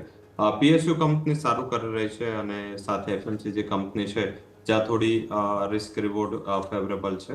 આઈ થિંક આ ફોકસ કરો. ગોદરેજ કન્ઝ્યુમર પહેલી રિકમેન્ડેશન રહેશે આજની. જે રીતે સ્ટ્રક્ચર બન્યું છે માર્કેટની રિકવરીના હિસાબે ત્યાં અત્યારે થોડી સ્ટેબિલિટી જોવા મળી છે, બટ ઓલ ઓવર મને આ સ્ટોક થોડું બેટર લાગી રહ્યો છે. અને ડિસ્પાઇટ કે આપણે હવે ઓવરનેટ ફંડામેન્ટલ પણ એકવાર જોવાના હોય છે, એટલે છતાં ત્યાં એક સેફ હેવન અપીલ છે. 1160 પ્રાઇસ ચાલી રહ્યા છે, બાય કરો. સ્ટોપ લોસ 1130 રાખો. ઉપરની બાજુ ટાર્ગેટ 1232 નો બની શકે છે. તો પહેલી રિકમેન્ડેશન ગોદરેજ કન્ઝ્યુમર પ્રોડક્ટ હશે. ત્યાં એવું લાગી રહ્યું છે કે આ જે સાઇન છે રિકવરીની એ કમ્પેરેટિવ સ્ટ્રોંગ છે. સાથે સેકન્ડ જે રિકમેન્ડેશન છે, આઈ થિંક જે રીતે રેટ સેન્સિટિવ છે, કે જે રીતે ઘણી બધી માર્કેટમાં એક્સપેક્ટેશન્સ છે કે રિઝર્વ બેંક છે એ પરમ દિવસ એક સારું રેટ કટ આપશે, તો એ સેક્ટરને ફોકસમાં રાખવું જોઈએ. મારા હિસાબે અહીંયા જો તમે થોડું ફોકસ રહો તો પર્ટિક્યુલર જે કોમ્બિનેશન છે રિકવરીનું અને સાથે સાથે માર્કેટના ફંડામેન્ટલનું અને જે કરેક્શન આવ્યું છે એ પ્રમાણે LT-FIN પર ફોકસ કરો. થોડું ઘટાડ 145 આસપાસ મળે છે. 141.80 સ્ટોપ લોસથી ખરીદી કરી શકાય અને ઉપરની બાજુ જે ટાર્ગેટ છે એ 156 સુધીના અહીંયા મળી શકે છે. તો જે સેકન્ડ રેકમેન્ડેશન છે અહીંયા રહેશે. થર્ડ રિકમેન્ડેશન થોડું ઓઇલ માર્કેટિંગ PSUs પર ફોકસ કરવું જોઈએ. ત્યાં મને એવું લાગી રહ્યું છે કે એ સાઇન ઘણી સ્ટ્રોંગ છે આજની જે રિકવરી લીધી છે અને ત્યાં કોઈ મેજર ડેન્ટ પણ નથી અને આઈ થિંક 360 આસપાસ હિન્દ પેટ્રો ચાલી રહ્યો છે. અહીંયા ખરીદી કરો, સ્ટોપ લોસ રાખો 345 અને ઉપરની બાજુ જે ટાર્ગેટ છે એ 378 નો બની શકે છે. ઓકે, ગોદરેજ કન્ઝ્યુમર આમ પણ આજનો ટોપ ગેઇનર છે આ સ્ટોક અને કોશિશ પૂરી કરી છે અને આ સિવાય ઓઇલ માર્કેટિંગ કંપનીઓ પસંદ છે સરને, એટલે HPCL પણ ખરીદવાની સલાહ તમને અહીંયાથી ખાસ બનતી જોવા મળી રહી છે. સ્ટોક સ્પેસિફિક મારે વાત કરવી છે ભારતીય ફાઇનાન્સ સેક્ટરની, બિકોઝ અહીંયા પૂરી કોશિશ થઈ માર્કેટને બચાવવાની ટિલ ફ્રાઇડે અને આજે ગિવઅપ કર્યું છે. અને ફાઇનાન્સની વાત કરીએ તો ઓબ્વિયસલી બંને એક્સ્ટ્રીમની વાત કરી લઈએ. એક તરફ બેસ્ટ પરફોર્મિંગ સ્ટોક જેને એક HDFC બેંક ગણીએ આપણે બિકોઝ વેટેજ, અને બીજી તરફ ઇન્ડસઇન્ડ બેંક જે ફંડામેન્ટલી નબળો પડી ગયો છે તેને પણ કમ્પેર કરી લઈએ. રવિ સર, બંને એક્સ્ટ્રીમ્સ પિક કરી લઈએ. ફાઇનાન્સની વાત કરી છે, હવે પરિણામો આવવાના છે. HDFC બેંકના રિઝલ્ટ્સ 19 તારીખ શનિવાર અને 21 તારીખે રિએક્શન. ICICI બેંકના પણ પરિણામ સેમ ડે આવવાના છે, 21 તારીખે રિએક્શન. અને IndusInd bank multiple brokerage reports આવ્યા છે જેમાંથી મોર્ગન સ્ટેનલી એમ કહી રહ્યા છે કે 1100 આસપાસના ટાર્ગેટ્સ. શું એમણે રેશનલ આપ્યું છે એ તો બહુ સમજાયું નહીં કેમ કે એમની કમેન્ટ્રી નેગેટિવ હતી, બટ ઇક્વલ વેટ રહીને એમણે 1100ના ટાર્ગેટ્સ આપ્યા છે. સો મે બી ઘટાડામાં થોડું એક ઓપોર્ચ્યુનિટી તરીકે એમણે જોયું હોય. અને એક તરફ HDFC બેંક જે 1800ની નીચે આજે બંધ આપવાની કોશિશ અને આઈ ગેસ સફળતા પણ મળી જશે. તો બંને એક્સ્ટ્રીમ્સને ડિસ્કસ કરી લઈએ. જ્યારે HDFC bank I think rate સેન્સિટિવના અંતર્ગત એવું લાગી રહ્યું છે કે જો પોલિસીમાં તમને રેટ કટ જોવા મળે તો એક સારી આશા રાખવી જોઈએ. આમ ઓલવેઝ અહીંયા બનતું હોય છે કે જ્યારે રિઝલ્ટ નજીક આવતું જાય તો થોડી નર્વસનેસ. સારા ટાઈમમાં પણ HDFC બેંક રિઝલ્ટ પહેલા થોડું કન્સોલિડેટ થતો હોય છે. હાલાકી જે એમને પ્રી ક્વાર્ટર નંબર આપ્યા એ પ્રી ક્વાર્ટર તો ઘણા સારા નંબર હતા અને એના જ હિસાબે ગયા સેશનમાં ડિસ્પાઇટ ઓફ વોલ્ટાલિટી ત્યાં એક ગેપ અપ થઈને સસ્ટેન થઈ રહ્યો હતો. હાલાકી આજે શું કામ કટ થયું પ્રાઇસીસ? કારણ કે અહીંયા FI નું સેલિંગ મોટું હશે, કારણ કે FIs નું HDFC બેંકમાં ઘણું મોટું હોલ્ડિંગ છે. તો આઈ થિંક આ એક માત્ર રીઝન છે. તો આવા સ્ટોક તો ઓલવેઝ હોવું જોઈએ પોર્ટફોલિયોમાં, કારણ કે જ્યાં માત્ર કોઈના સેલિંગથી પ્રાઇસીસ કરેક્ટ થતા હોય છે તો આઈ થિંક એ બાબત સારી ગણાય, કારણ કે આ વખતે એમનું જે ડિપોઝિટ ગ્રોથ સારો હતો. હાલાકી થોડું લેન્ડિંગ ગ્રોથને લઈને માર્કેટ મીન્સ કે અનસર્ટેન હતું, પણ ત્યારબાદ ફંડ હાઉસીસના રિકમેન્ડેશન એ પણ પોઝિટિવ હતા. તો ઓલ ઓવર સિચ્યુએશન વાઇઝ એવું લાગી રહ્યું છે કે અહીંયા ફંડામેન્ટલ સ્ટ્રેન્થ છે. કદાચ sign of consolidation before numbers તમને દેખાડી રહ્યું છે. આફ્ટર નંબર્સ મારા હિસાબે આવી સ્ટીપ રિકવરી માટે આ તૈયાર છે. કંપનીના ઇન્ટરનલ સારા દેખાઈ રહ્યા છે અને કાસા રેશિયો કમ્પેરેટિવ બીજી બધી બેંક કરતાં ઘણો સ્ટેબલ છે. તો આધારિત એ નિમ્સમાં પણ કોઈ મોટું પ્રેશર નહીં આવે. અને જે રિઝર્વ બેંકના રેટ કટની સાયકલ છે, પહેલા રેટ કટ કર્યું છે અને કોઈ પણ મેજર પાસ ઓન નથી, એટલે સેકન્ડ રેટ કટ પછી આ બધાને પોઝિટિવિટી ચાલુ થશે. તો અહીંયા આનું ફોકસ રાખવું જોઈએ. ઇન્ડસઇન્ડ બેંક આજે કવર થયો છે ડેફિનેટલી, મીન્સ કે જ્યારે બધું જ સારું હતું ત્યારે આ પ્રાઇસીસ એટલા ડેન્ટ થઈ ચૂક્યા છે, એટલું કરેક્ટ થઈ ચૂક્યું છે શાર. તો એના હિસાબે થોડું એક્યુમ્યુલેશન છે અને MS નો ટાર્ગેટ જોઈને પણ લોકો થોડા ઉત્સાહિત છે કે વર્ષમાં વર્ષ પણ આ ટાર્ગેટ હજી અહીંયાના ગઈકાલના ક્લોઝ કરતા તો ઓલમોસ્ટ મીન્સ કે 70% ઉપર હતો. તો એ આધારિત એવું દેખાઈ રહ્યું છે કે અહીંયા બહુ ફોકસમાં મેજર કન્ટિન્યુ રાખવું જોઈએ, પણ નેગેટિવ સાઇડ વધારે ફોકસ છે, કારણ કે એક હેંગઓવર અહીંયા બાકી છે જે એનું મીન્સ કે રિપોર્ટ આવવાનો છે. એના સેપરેટ એમને એજન્સીઓને હાયર કરી છે અને એ એજન્સીઓ જે એમને આગળ એસ્કેપ થયા હતા, આગળ જે એમના કંપનીમાં ઇમ્બેલેન્સીસ જોવા મળ્યા હતા બેલેન્સ શીટ અને P&Lમાં, એને ઇસ્યુ શોધવા માટે ને કેટલું આ ડીપ છે એના માટે આ બંને રિપોર્ટ આવી ચૂક્યા છે. હાલાકી જે પબ્લિક નથી થયા એ લોકોએ પબ્લિકમાં એ અનાઉન્સમેન્ટ નથી આપ્યું. તો આધારે તેવું દેખાઈ રહ્યું છે કે આ રિપોર્ટ આવી જાય એકવાર, ત્યારબાદ તમારે અહીંયા કોઈ નવું બાઇંગનું ડિસિઝન લેવું જોઈએ. જો રિપોર્ટમાં કંઈ ખાસ નથી અને જે 1700 થી 2500 કરોડ વચ્ચેની કોઈ અમાઉન્ટ આવે છે, મારા હિસાબે માર્કેટે ડાયજેસ્ટ કરી લીધું છે. 2500 થી ઉપર ને 1700 થી નીચે કોઈ અમાઉન્ટ આવે છે તો મારા હિસાબે તમને એક રિએક્શનનો ચાન્સ મળશે. અને આઈ થિંક આ રિપોર્ટનો આઉટકમ પછી જ તમારે નવી ખરીદી કરવી જોઈએ. ત્યાં સુધી નવી ખરીદી માટે ઇન્ડસઇન્ડ બેંકને અવોઇડ કરવો જોઈએ. ભલે ટાર્ગેટ 1100 રહ્યો, પણ છતાં મને એવું દેખાઈ રહ્યું છે કે આને નવી ખરીદી માટે અવોઇડ કરો. નવી ખરીદી માટે કરેક્શનમાં HDFC bank, ICICI bank comparative better દેખાઈ રહ્યા છે. ઓકે, તો ઓવરઓલ આપણે વાત થઈ કે બેન્કિંગ સેક્ટર જેની ઉપર તમારે ખાસ કરીને ફોકસ હોવું જોઈએ. પરંતુ આવો આપણે એક બ્રેક લઈ લઈએ, બ્રેક બાદ આગળ ચર્ચાને યથાવત રાખીએ.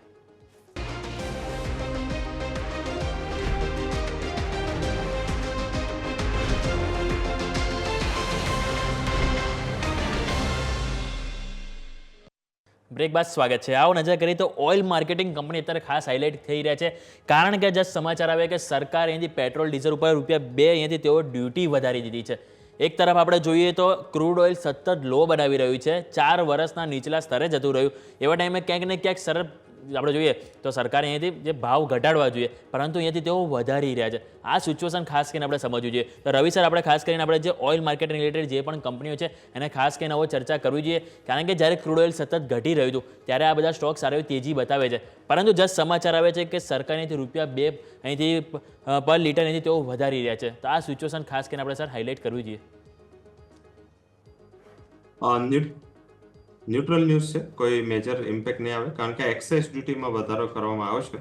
આઈ થિંક એ પણ પેટ્રોલ ડીઝલની, જો ક્રૂડની રિલેટેડ કોઈ ડ્યુટીના ન્યૂઝ હોત તો એ ન્યૂઝ ઓએમસીસ માટે ખરાબ હોત. આ એક્સાઇઝ ડ્યુટી રિલેટેડ ન્યૂઝ છે. આ એક્સાઇઝ ડ્યુટી કઈ છે જે ગવર્મેન્ટે રિસેન્ટ ટર્મ્સમાં અબોલિશ કરી હતી, અને એ ડ્યુટી મીન્સ કે જે આપણા વિન્ડફોલ ટેક્સની સાથે જોઈન્ટ હતી, એટલે લોકોને ખ્યાલ નહોતો કે અલગથી ગવર્મેન્ટ કોઈ ડ્યુટી પણ ચાર્જ કરે છે. હાલાકી અત્યારે જે એક્સાઇઝના ન્યૂઝ છે એ કદાચ આજે સેન્ટિમેન્ટ અત્યારે વોલ્ટાલિટી ઓએમસીસમાં દેખાડ રહ્યા છે, પણ ₹2ની જે ડ્યુટી છે પાસ ઓન હોય. એક્સાઇઝ ડ્યુટી કોઈ ટાઈમે આજે પીએસયુઝ છે એના ઉપર ના આવે. એક્સાઇઝ ડ્યુટીનું જે પાસ ઓન છે એ લોકો કન્ઝ્યુમર પર કરી દેશે. તો આઈ થિંક મને એવું દેખાઈ રહ્યું છે કે જે આ હાઈ કરી છે ₹2થી એક્સાઇઝ ડ્યુટી, એની કોઈ પણ અસર ના તો પેટ્રોલ અને ડીઝલના પ્રાઇસમાં આવશે, કે ના તો આટલી મોટી કોઈ અસર છે એ કંપનીના બેલેન્સ શીટ કે એના પીએનએલમાં આવશે. આજે એક્સાઇઝ ડ્યુટી હાઇક કરી છે, અને એનું બેઝિક રીઝન છે એ અત્યારે ગ્લોબલ જે ડેફિસિટ છે, કે ઘણી બધી જગ્યાએ તમે જોશો તો ક્રૂડના રિલેટેડ સારી એવી ઇન્વેન્ટરીઝ છે. એ ઇન્વેન્ટરી આમ પણ એટલી હાયર છે, અને આપણે અત્યારે મેજરલી જે આપણી કંપનીઓ, જે પેટ્રોકેમિકલ કંપનીઓ છે, એ સસ્તા ભાવ ઇમ્પોર્ટ કરી રહી છે, અને સસ્તા ભાવ ઇમ્પોર્ટ કરશે એટલે આપણું જે મીન્સ કે પેટ્રોલ અને ડીઝલનું જે પ્રોડક્શન છે, જે રિફાઇન કરીને, એ કમ્પેરેટિવ વધશે. તો આના ઉપર જ્યારે આ લોકો એક્સાઇઝ લગાવે તો આઈ થિંક મારા હિસાબે આ એક મીન્સ કે positive sign in terms of economy, કે ગવર્મેન્ટની રેવન્યુ વધારવા માટે આ ડિસિઝન એમને લીધું છે, કારણ કે હવે શોર્ટફોલ ઘણા છે અને ગવર્મેન્ટને ડાયરેક્ટ ઇનડાયરેક્ટ બંને ટેક્સીસ ઉપર હિટ લાગી છે. તો ત્યારે એમને પોતાના ટેક્સીસ માટે કદાચ આ ડિસિઝન લીધું હશે, બટ ઓએમસીસ પાસ ઓન કરી દેશે. ઓએમસીસ પર આ ડિસિઝન નહીં આવે. હજી ક્લેરિફિકેશન આવશે ગવર્મેન્ટનું કે પાસ ઓન કરવાનું છે કે એમને બેર કરવાનું છે, બટ આજે સાયકલ ચાલુ થઈ, જે સાયકલ અત્યારે બંધ થઈ ચૂકી હતી, એટલે આનું ઇમ્પેક્ટ છે એ દેખાઈ રહ્યું છે. પાસ ઓન કરવાનું જેમ તમે કહ્યું કે એ કોઈ ક્લેરિટી નથી, એટલે આ જે છે બેઝિકલી ક્રૂડમાંથી રિફાઇન્ડ પ્રોડક્ટ્સ પર એક્સાઇઝ ડ્યુટી છે, કે જે ઓઇલ માર્કેટિંગ કંપનીઓ જે રિટેલને આપે છે તેની એક્સાઇઝ ડ્યુટી છે, એ સમજવું ખાસ જરૂરી બને સર. જરૂરથી આઈ થિંક એક્સાઇઝ ડ્યુટી જે છે પેટ્રોલ અને ડીઝલ જે કન્ઝ્યુમર ઉપર આપવાનું છે એના ઉપર નહીં હોય આજે, કારણ કે એક્સાઇઝ હવે જે રીતે આટલું બધું ક્રૂડ ઘટ્યું છે, તો ગવર્મેન્ટ પાસે કન્ઝ્યુમર પર પાસ ઓન કરવાના કે પેટ્રોલ ડીઝલના પ્રાઇસ પર હાઇક કરવાના કોઈ સ્કોપ જ નથી, અને જો એ કરે તો આઈ થિંક એ બહુ નેગેટિવ સાબિત થાય. મારા હિસાબે આજે પણ જે એક્સાઇઝ ડ્યુટી વધારી છે એ મે બી ઇન ટર્મ્સ ઓફ જે મીન્સ કે એ લોકોનું જે પ્રોડક્શન થઈ અને જે વેચાય છે એના ઉપર વધારે હશે, કારણ કે આપણે જે એક્સાઇઝ ડ્યુટી છે આપણે ડાયરેક્ટ પેટ્રોલ કે ડીઝલ ઇમ્પોર્ટ નથી કરતા, આપણે ક્રૂડ ઇમ્પોર્ટ કરીએ છીએ. એટલે આપણે જે વિન્ડફોલ ટેક્સને ફેસ કરો તો આ એક્સાઇઝ ડ્યુટી અહીંથી બહાર જતા અને એક્સપોર્ટ ઉપર અને કસ્ટમરને જે પાસ ઓન થાય છે એના ઉપર હશે.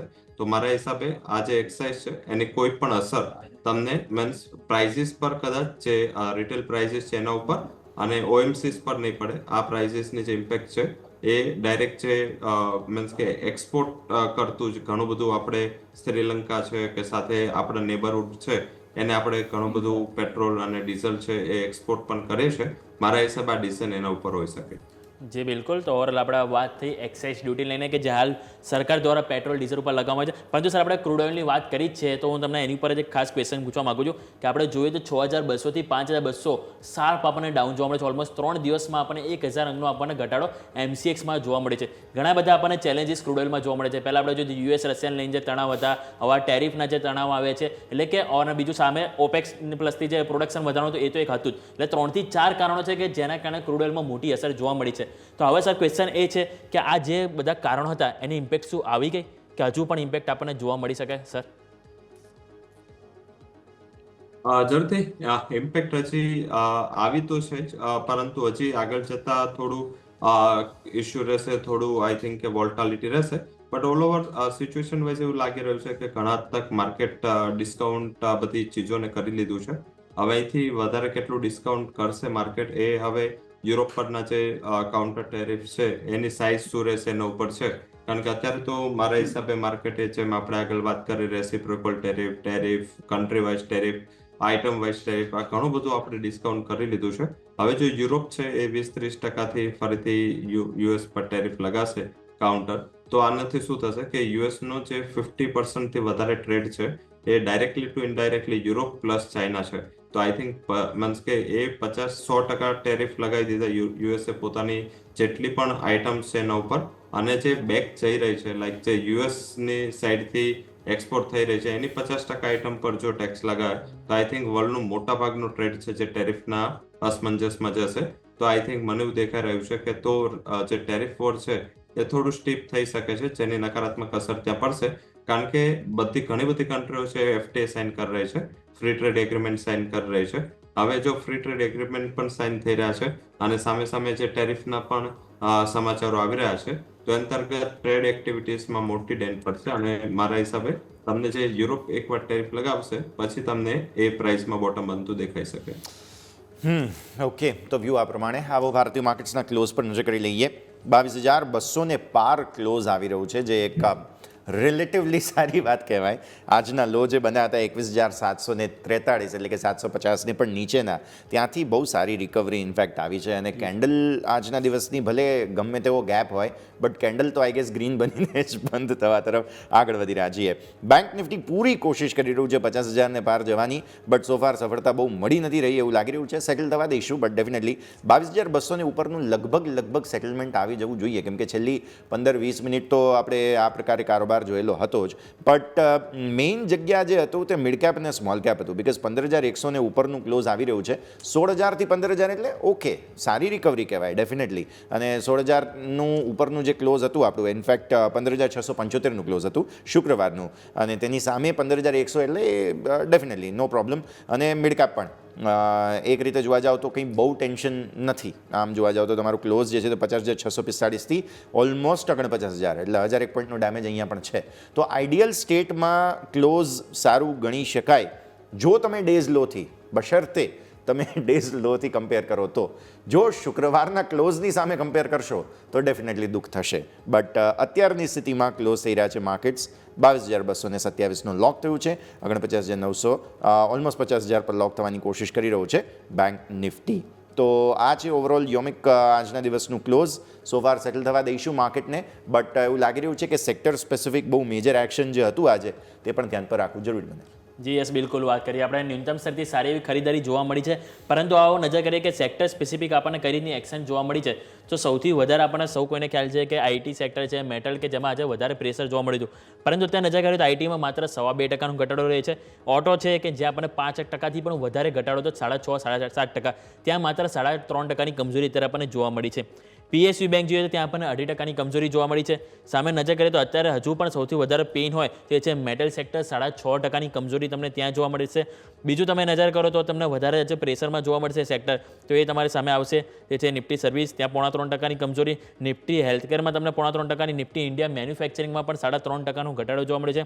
નિફ્ટી એનર્જી 2.5%, નિફ્ટી રિયલ્ટી કે જ્યાં 5.5%, એટલે કે આજે નિફ્ટી મેટલ અને નિફ્ટી રિયલ્ટી આ બે સેક્ટર છે કે હજુ પણ 5%થી વધારે પેઇન તમને જોવા મળ્યું છે.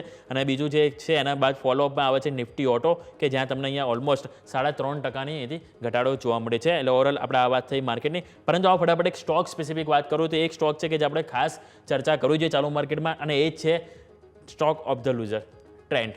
આ સ્ટોક એવો હતો કે આપણે વાત કરીએ મિડ માર્ચમાં ઘણા બધા એક્સપોર્ટ આવી ગયા, ઘણા બધા બ્રોકરેજ આવ્યું કે જે પોઝિટિવ હતા, લોકોએ ટાર્ગેટ આપ્યા અને લોકોને ટાર્ગેટ અચીવ પણ થયા હતા. ઇવન રવિ સર, હું તમારી પાસે પણ આવીશ કે તમે પણ આ સ્ટોક આપણે ચર્ચા કરી હતી, તમે પણ ટાર્ગેટ આપ્યા અને સારા એવા ટાર્ગેટ અચીવ પણ થઈ ગયા હતા.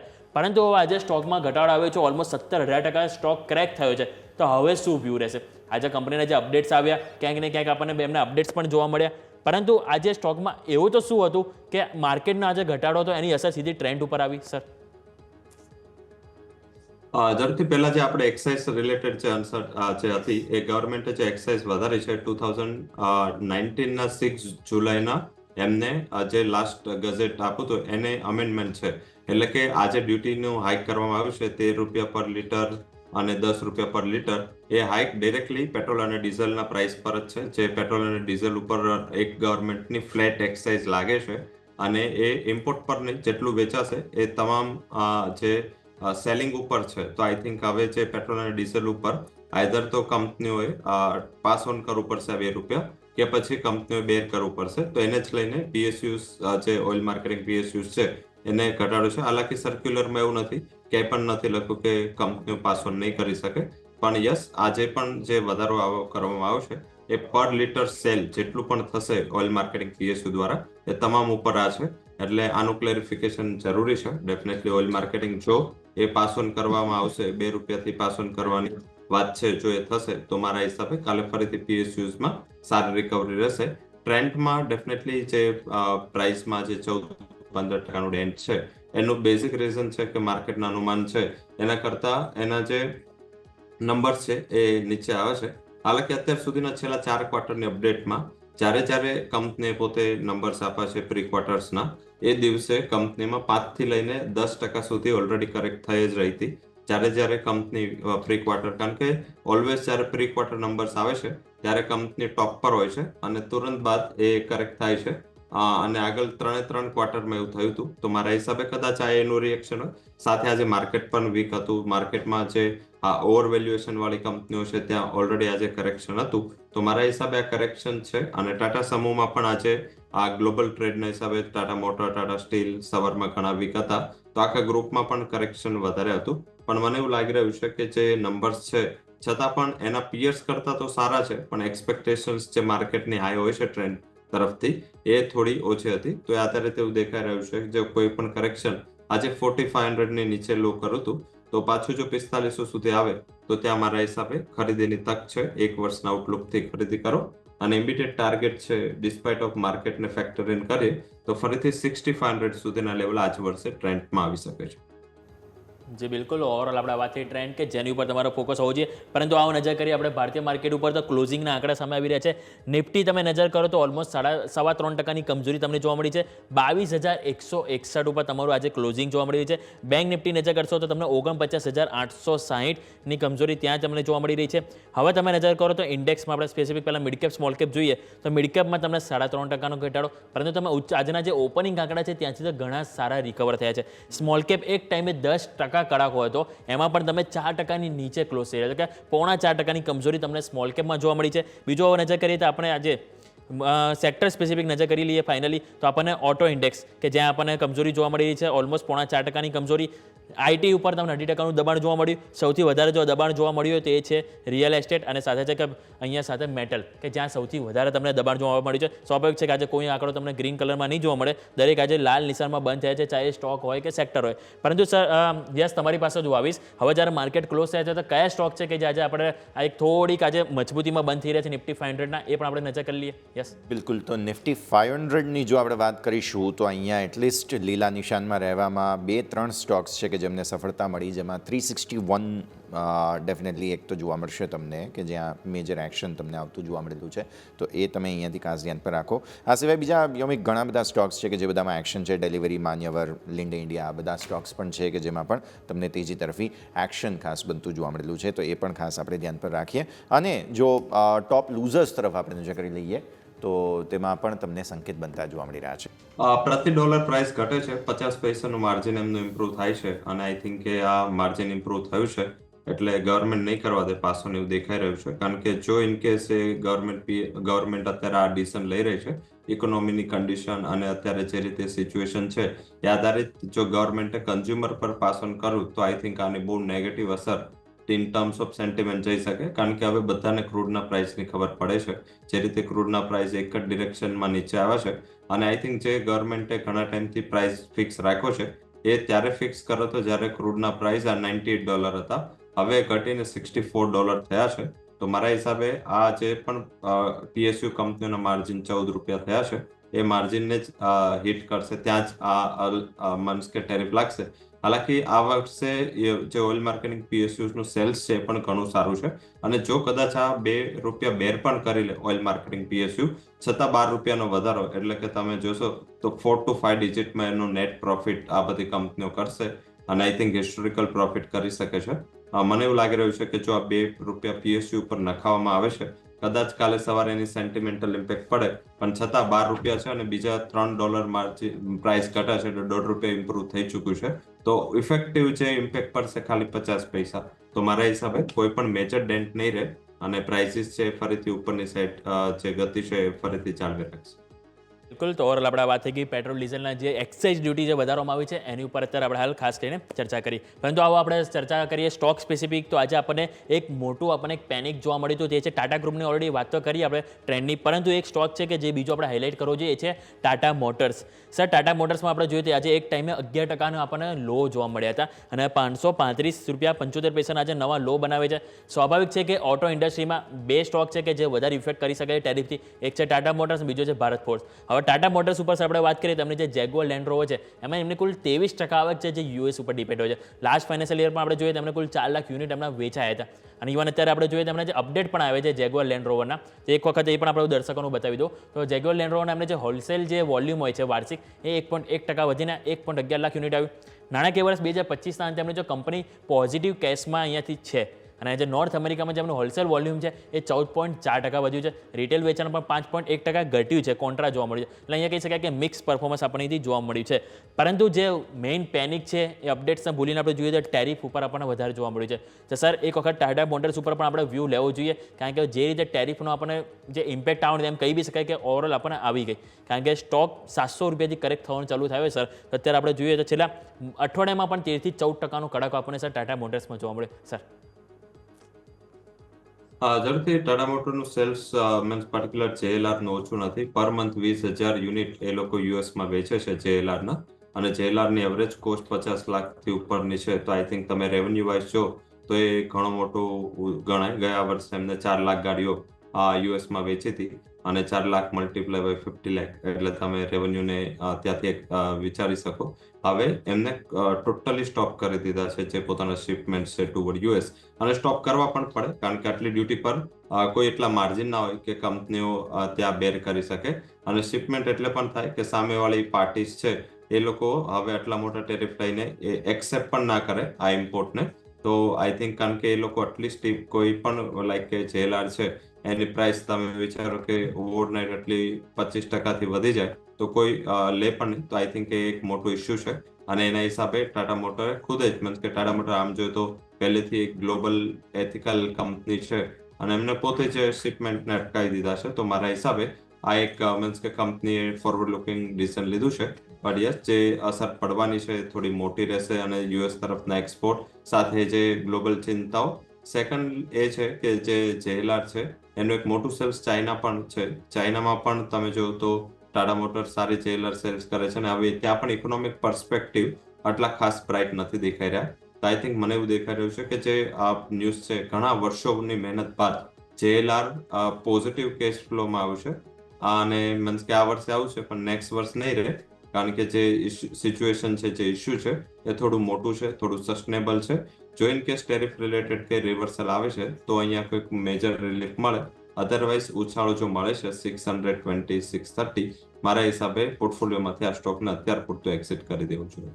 ઓકે, તો પોર્ટફોલિયોમાં અત્યાર પૂરતું તમારે ટાટા મોટર્સને એવોર્ડ કરવાની સલાહ બની રહી છે. આ વખતે આપણે એક બ્રેક લઈએ, બ્રેક બાદ ચર્ચાને આગળ યથાવત રાખીએ.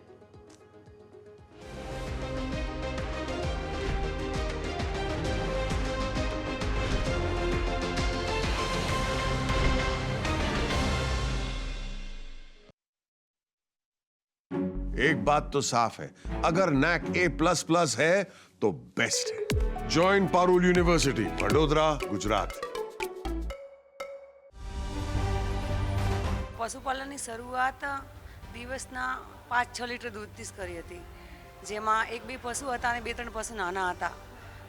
જે 2013માં મારી શરૂઆત થઈ હતી લગભગ, અને આજના સમયમાં મેં 43,50,000નું દૂધ બનાસ ડેરીમાં આપ્યું છે. Co-powered by Flaze Granito, हर घर की पहचान, वसंत मसाला, मसाले ऐसे प्यार तो होना ही था, Lakshmi Tuar Dal, Secret of a Healthy Gut, in association with Steam House, centralized steam and gas solutions for industries.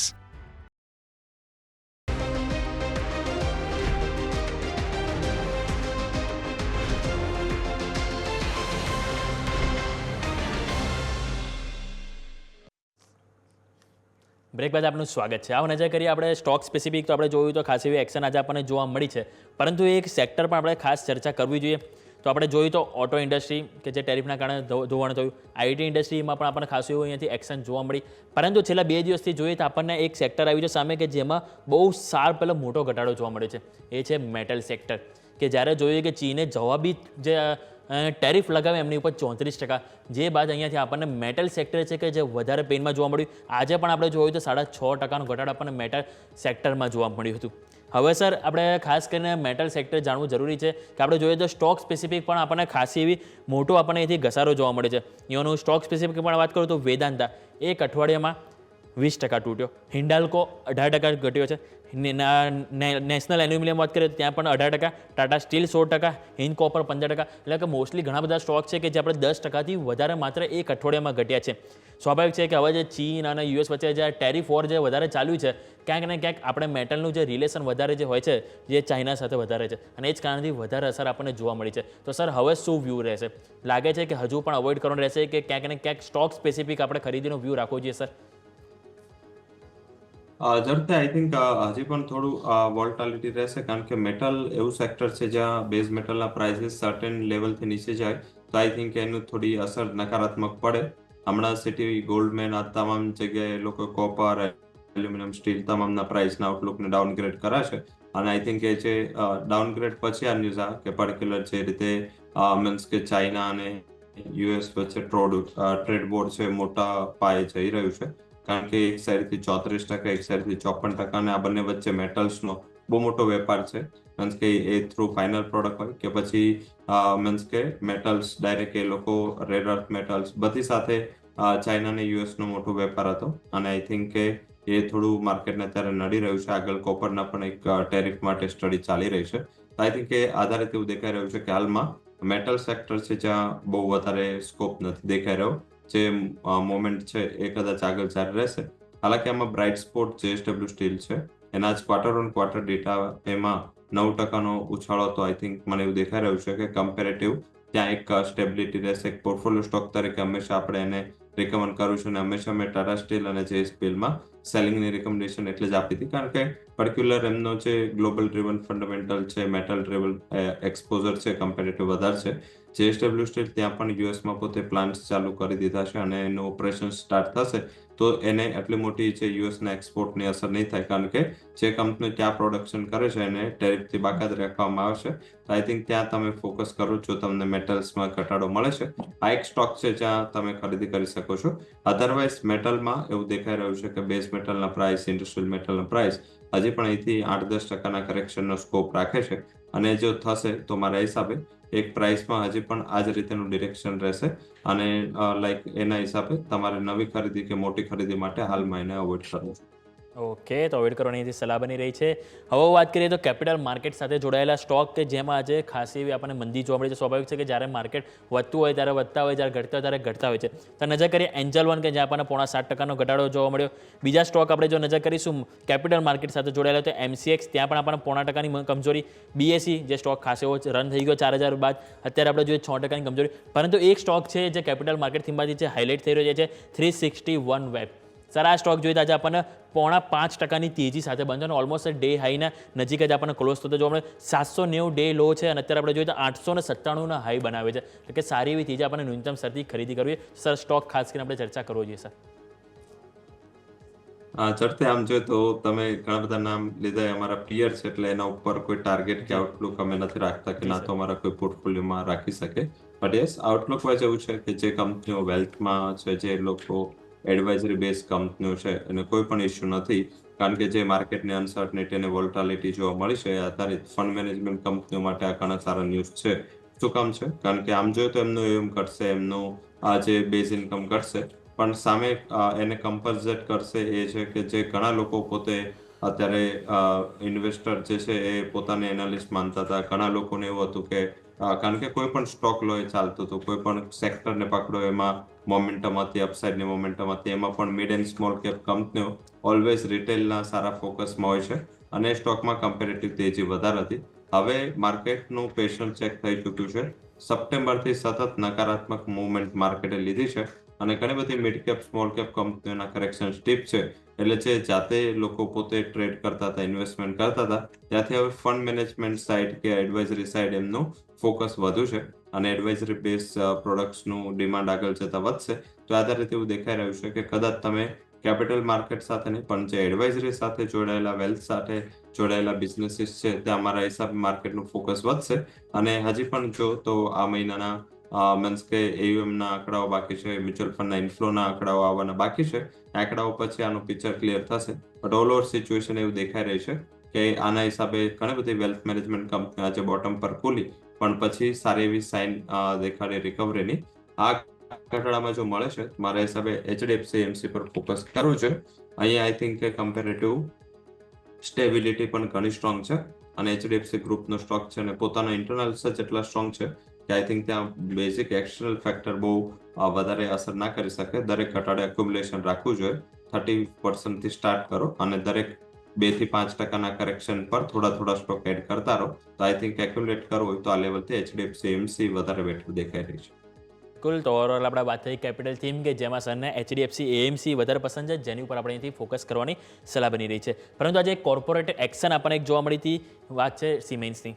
સિમેન્સમાં જે ડીમર્જરની જે હતા સમાચાર કે એમનો જે એનર્જી બિઝનેસ અલગ થવા જઈ રહ્યો છે અને આજે જે એડજસ્ટમેન્ટ બાદ સ્ટોકમાં સારી તેજી જોવા મળી હતી. સિમેન્સનું જો આપણે વાત કરીએ જે એડજસ્ટમેન્ટ થયું તો સ્ટોક 2450 આજુબાજુ ઓપન થયો.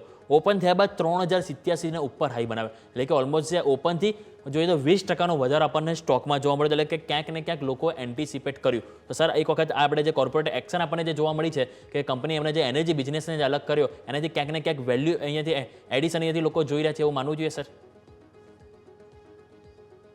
ઝડપથી જે કંપની અલગ થઈ છે એ કંપની ઘણી સ્ટ્રોંગ છે. જે કંપની છે એ કંપનીમાં થોડું અસેટ હેવી બિઝનેસ છે પણ જે આગળ લિસ્ટ થશે સિમેન્સ એનર્જી ત્યાં બહુ વધારે સ્કોપ છે. આ સેમ ડીમર્જર હતું જે ABB એ કર્યું હતું ને પછી એનું નામ ચેન્જ થઈને હિતાચી થયું. હિતાચી જે છે એ અત્યારે મીન્સ આ ડીમર્જર પછી એટલી સારી ચાલી અને પર્ટિક્યુલર ત્યાં જોઈએ તો મીન્સ કે હિતાચી એનર્જીના જે શેર્સ છે કે ત્યાં એનો આઉટલુક છે હજી પણ ઘણા પોર્ટફોલિયો સ્ટોક બની રહ્યો છે, પ્રિફર્ડ પોર્ટફોલિયો સ્ટોક બની રહ્યો છે.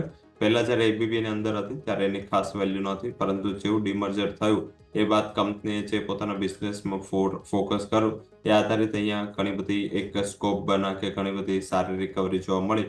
કંપની હાલાકી મીન્સ કે ડ્યુરેબલ્સમાં પણ પોતાના હાથ અજમાવ્યો અને એના હિસાબે પણ કંપનીને ઘણો ફાયદો મળ્યો જે સિમેન્સમાં નથી.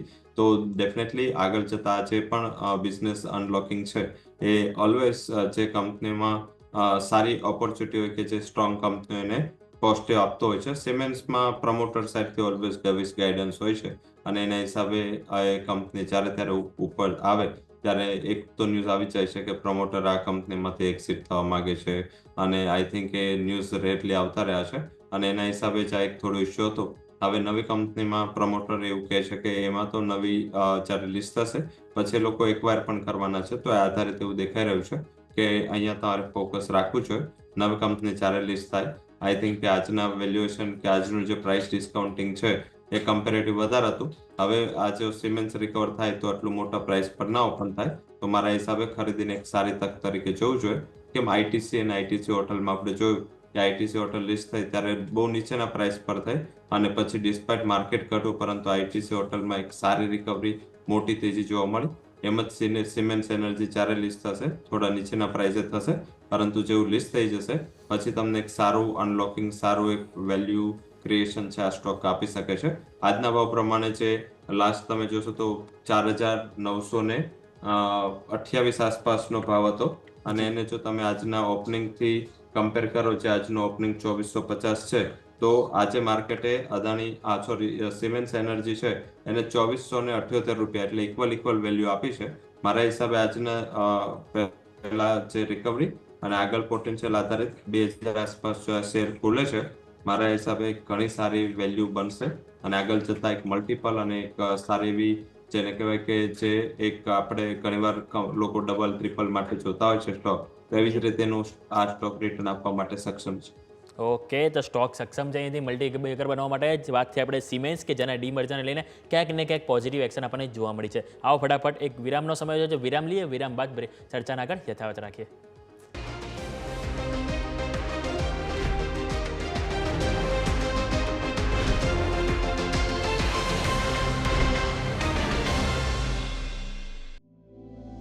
ये जो टेक्निकल इंटरव्यूज होते हैं नॉर्मली स्टूडेंट्स के पसीने छुड़ा देते हैं, लेकिन पारुल यूनिवर्सिटी के स्टूडेंट्स के लिए ये बाएं हाथ का खेल, क्योंकि इन्हें टेक्निकली काबिल बनाते हैं NIT एंड IIT के professors. Join Parul university, Vadodara, Gujarat.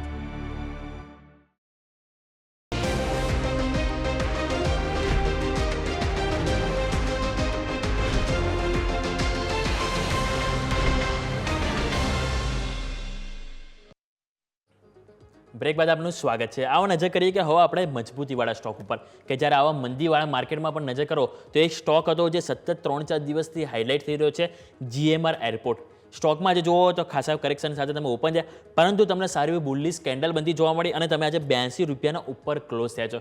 રવિ સર, એક વખત GMR એરપોર્ટ આપણે ખાસ કરીને ચર્ચા કરવી જોઈએ. સ્ટોક સર આપણે જોઈએ તો જે ડિસેમ્બરમાં જે હાઈ બનાવી હતા ત્યાંથી ઘટાડા બાદ એક આપણને રાઉન્ડ અપ આપણને બનતું જોવા મળી રહ્યું છે. અત્યારે તમે નજર કરો તો 82 રૂપિયા ઉપર આપણે સારા જોવા મળી રહ્યો છે GMR એરપોર્ટ. અને આ જે સ્ટોક છે કે જે આપણને ડેઇલી અને વીકલી ચાર્ટમાં તો પોઝિટિવ બતાવી રહ્યો છે, પરંતુ સર સાથે અમુક સમાચાર પણ હતા કે અમને ઓલરેડી એમને જે દિલ્હી માટેના જે એરપોર્ટ માટે જે ટેરિફ ઓર્ડર જાહેર થયો હતો, જે બાદ અહીંથી સારા એવા સમાચાર જોવા મળે છે અને એમને જે પ્રતિ પેસેન્જર યીલ્ડ છે એમાં પણ સારો એવો વધારો થયો છે અને ક્યાંક ને ક્યાંક અનુમાન છે કે ઘણા વર્ષો બાદ હવે કંપની અહીંથી નફો કરતી થઈ શકે છે. અને આ જ બધા સમાચારોને ધ્યાનમાં રાખીને ઇવન થોડા દિવસો પહેલાં જેફરીઝે પણ રિપોર્ટ આપ્યો હતો અને એમણે પણ 92 રૂપિયાના ટાર્ગેટ અહીંથી એન્ટિસિપેટ કર્યા છે. તો સર એક વખત આ સ્ટોક પણ આપણે ચર્ચા કરવી જોઈએ સર. જ્યારથી મેજરલી આ જ સેન્ટિમેન્ટ પોઝિટિવ છે. દિલ્હી એરપોર્ટના જે રિવિઝન ઓફ લિસ્ટ થયું એની ડ્યુટી રિલેટેડ, તો એ આધારિત કંપનીમાં ઘણી સારી પરફોર્મન્સ રહેશે. આ એપ્રિલથી લાગુ થઈ ચૂક્યા છે. તો આઈ થિંક મને એવું દેખાઈ રહ્યું છે કે આ જે પોઝિટિવ અસર છે એની તમને આ ક્વાર્ટરના જે રનિંગ ક્વાર્ટર છે એના પરિણામોમાં આવશે. અને માર્કેટ થોડું ફોરવર્ડ લુકિંગ હોય છે, એટલે જે માર્કેટે આની જે ઇમ્પેક્ટ છે એ હાલમાં જ લઈ લીધી છે. તો મારા હિસાબે આ એક સારી અપસાઇડ ગણી શકાય. અને આજે જે રીતે ડિસ્પાઇટ કે માર્કેટની વોલ્ટાલિટી હતી, થોડી વીકનેસ હતી, છતાં આ કંપની નીચેના 20 ડેઝ મૂવિંગ એવરેજ આસપાસથી રિકવર થઈ અને ફરીથી એક સારા લેવલ પર ગઈકાલના ક્લોઝ કરતાં પણ ઉપર ક્લોઝ આપ્યું છે. મારા હિસાબે જો ક્યારે પણ આ 83 નું બ્રેકઆઉટ આપે છે તો જે ટાર્ગેટ 92 નો છે બહુ ઇમિડિયેટ ટર્મ્સમાં એ અચીવ થશે. 87 થી 89 જે લોકો શોર્ટ ટર્મ માટે લીધું છે, કે જે લોકોને પ્રોફિટ થઈ રહ્યો છે કે હવે જે ખરીદી કરવાના છે એ ટાર્ગેટ રાખી શકે છે. અને ક્લોઝિંગ બેસિસ પર હવે આપનો સ્ટોપ લોસ છે એ 80.17 હોવો જોઈએ. મારા હિસાબે હજી પણ અહીંથી એક સબસ્ટેન્શિયલ અપસાઇડ આ સ્ટોક આપશે. અને આઈ થિંક જે રીતે આ ક્વાર્ટરમાં મંથ કે જે રેવન્યુ અને સાથે સાથે પ્રોફિટેબિલિટી એડ થશે એની અસર આગળના ટાઈમમાં તમને સ્ટોકના ફંડામેન્ટલ પર દેખાશે. અને જો કંપની પ્રોફિટમાં સસ્ટેન રહેશે, મારા હિસાબે એક મલ્ટીબેગર કેટેગરીનો સ્ટોક છે. જે બિલકુલ, તો ઓવરઓલ આપણે વાત થઈ GMR એરપોર્ટ કે જેની ઉપર ઓવરઓલ વ્યૂ આપણને પોઝિટિવ બની રહ્યો છે. પરંતુ સર આ સાથે સમય તો જ્યારે રજા લેવાનો ઘણા સ્ટોક અને સેક્ટર સ્પેસિફિક આપણે ચર્ચા કરી, આપણા તરફથી ડિસ્ક્લેમર. જે સ્ટોક સેક્ટર અને ઇન્ડાઇસીસ વિશે ચર્ચા કરી છે ત્યાં મારી કોઈ પર્સનલ પોઝિશન નથી. કંપનીના ક્લાયન્ટ્સ અને કંપનીના ફંડમાં પોઝિશન હોઈ શકે છે. અને કોઈ પણ ડિસિઝન લેતા પહેલા તારા ફાઇનાન્શિયલ એડવાઇઝર સાથે કન્સલ્ટેશન કરવું જરૂરી છે. ઓકે સર, ખૂબ ખૂબ આભાર આપનો શોમાં આવવા બદલ, ચર્ચામાં ભાગ લેવા બદલ. Thank you so much. નજર કરીએ માર્કેટના ક્લોઝિંગ, ક્યાંક ને ક્યાંક બેટર જોવા મળ્યું છે. ન્યૂનતમ સ્તરથી 22,161નું ક્લોઝિંગ, એક ટાઈમે તમે 22,800નો નીચે લો, એટલે કે ન્યૂનતમ સ્તરથી તમે 400 પોઈન્ટ રિકવર થયા છે. 1200 પોઈન્ટની કમજોરીથી 400 પોઈન્ટ રિકવરી. બેંક નિફ્ટી પણ તમે જો તો 2500 પોઈન્ટનો કડાકો હતો, જે બાદ તમે 1600 અંકની કમજોરી સાથે બંધ થયા છે. હવે આપણે વાત કરીએ કે નિફ્ટીમાં એક 21,800 એક લેવલ છે કે જે અહીંયાથી સપોર્ટ તરીકે કામ કરવું જોઈએ. જો એ પણ તૂટે છે, માની લો કે કોઈ કારણસર ગ્લોબલ બજારથી કોઈ ખરાબ સમાચાર આવે તો 21,800 બ્રેક થાય તો વધારે પેઇન જોવા મળે. પરંતુ જો એ જળવાઈ રહે છે તો ક્યાંક ને ક્યાંક ખરીદી આપણને જોવા મળી શકે છે. અને બેંક નિફ્ટીમાં પણ આપણે વાત કરીએ તો આજનો જે લો છે 49,151, જે મહત્વનો સપોર્ટ તરીકે અહીંથી કામ કરી શકે છે.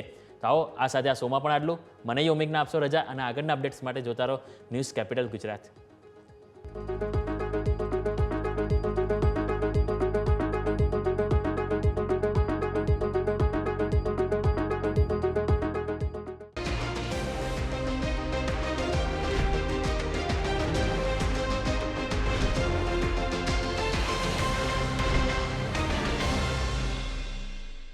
Presented by trade bulls. अब ट्रेडिंग सबके बस की बात है।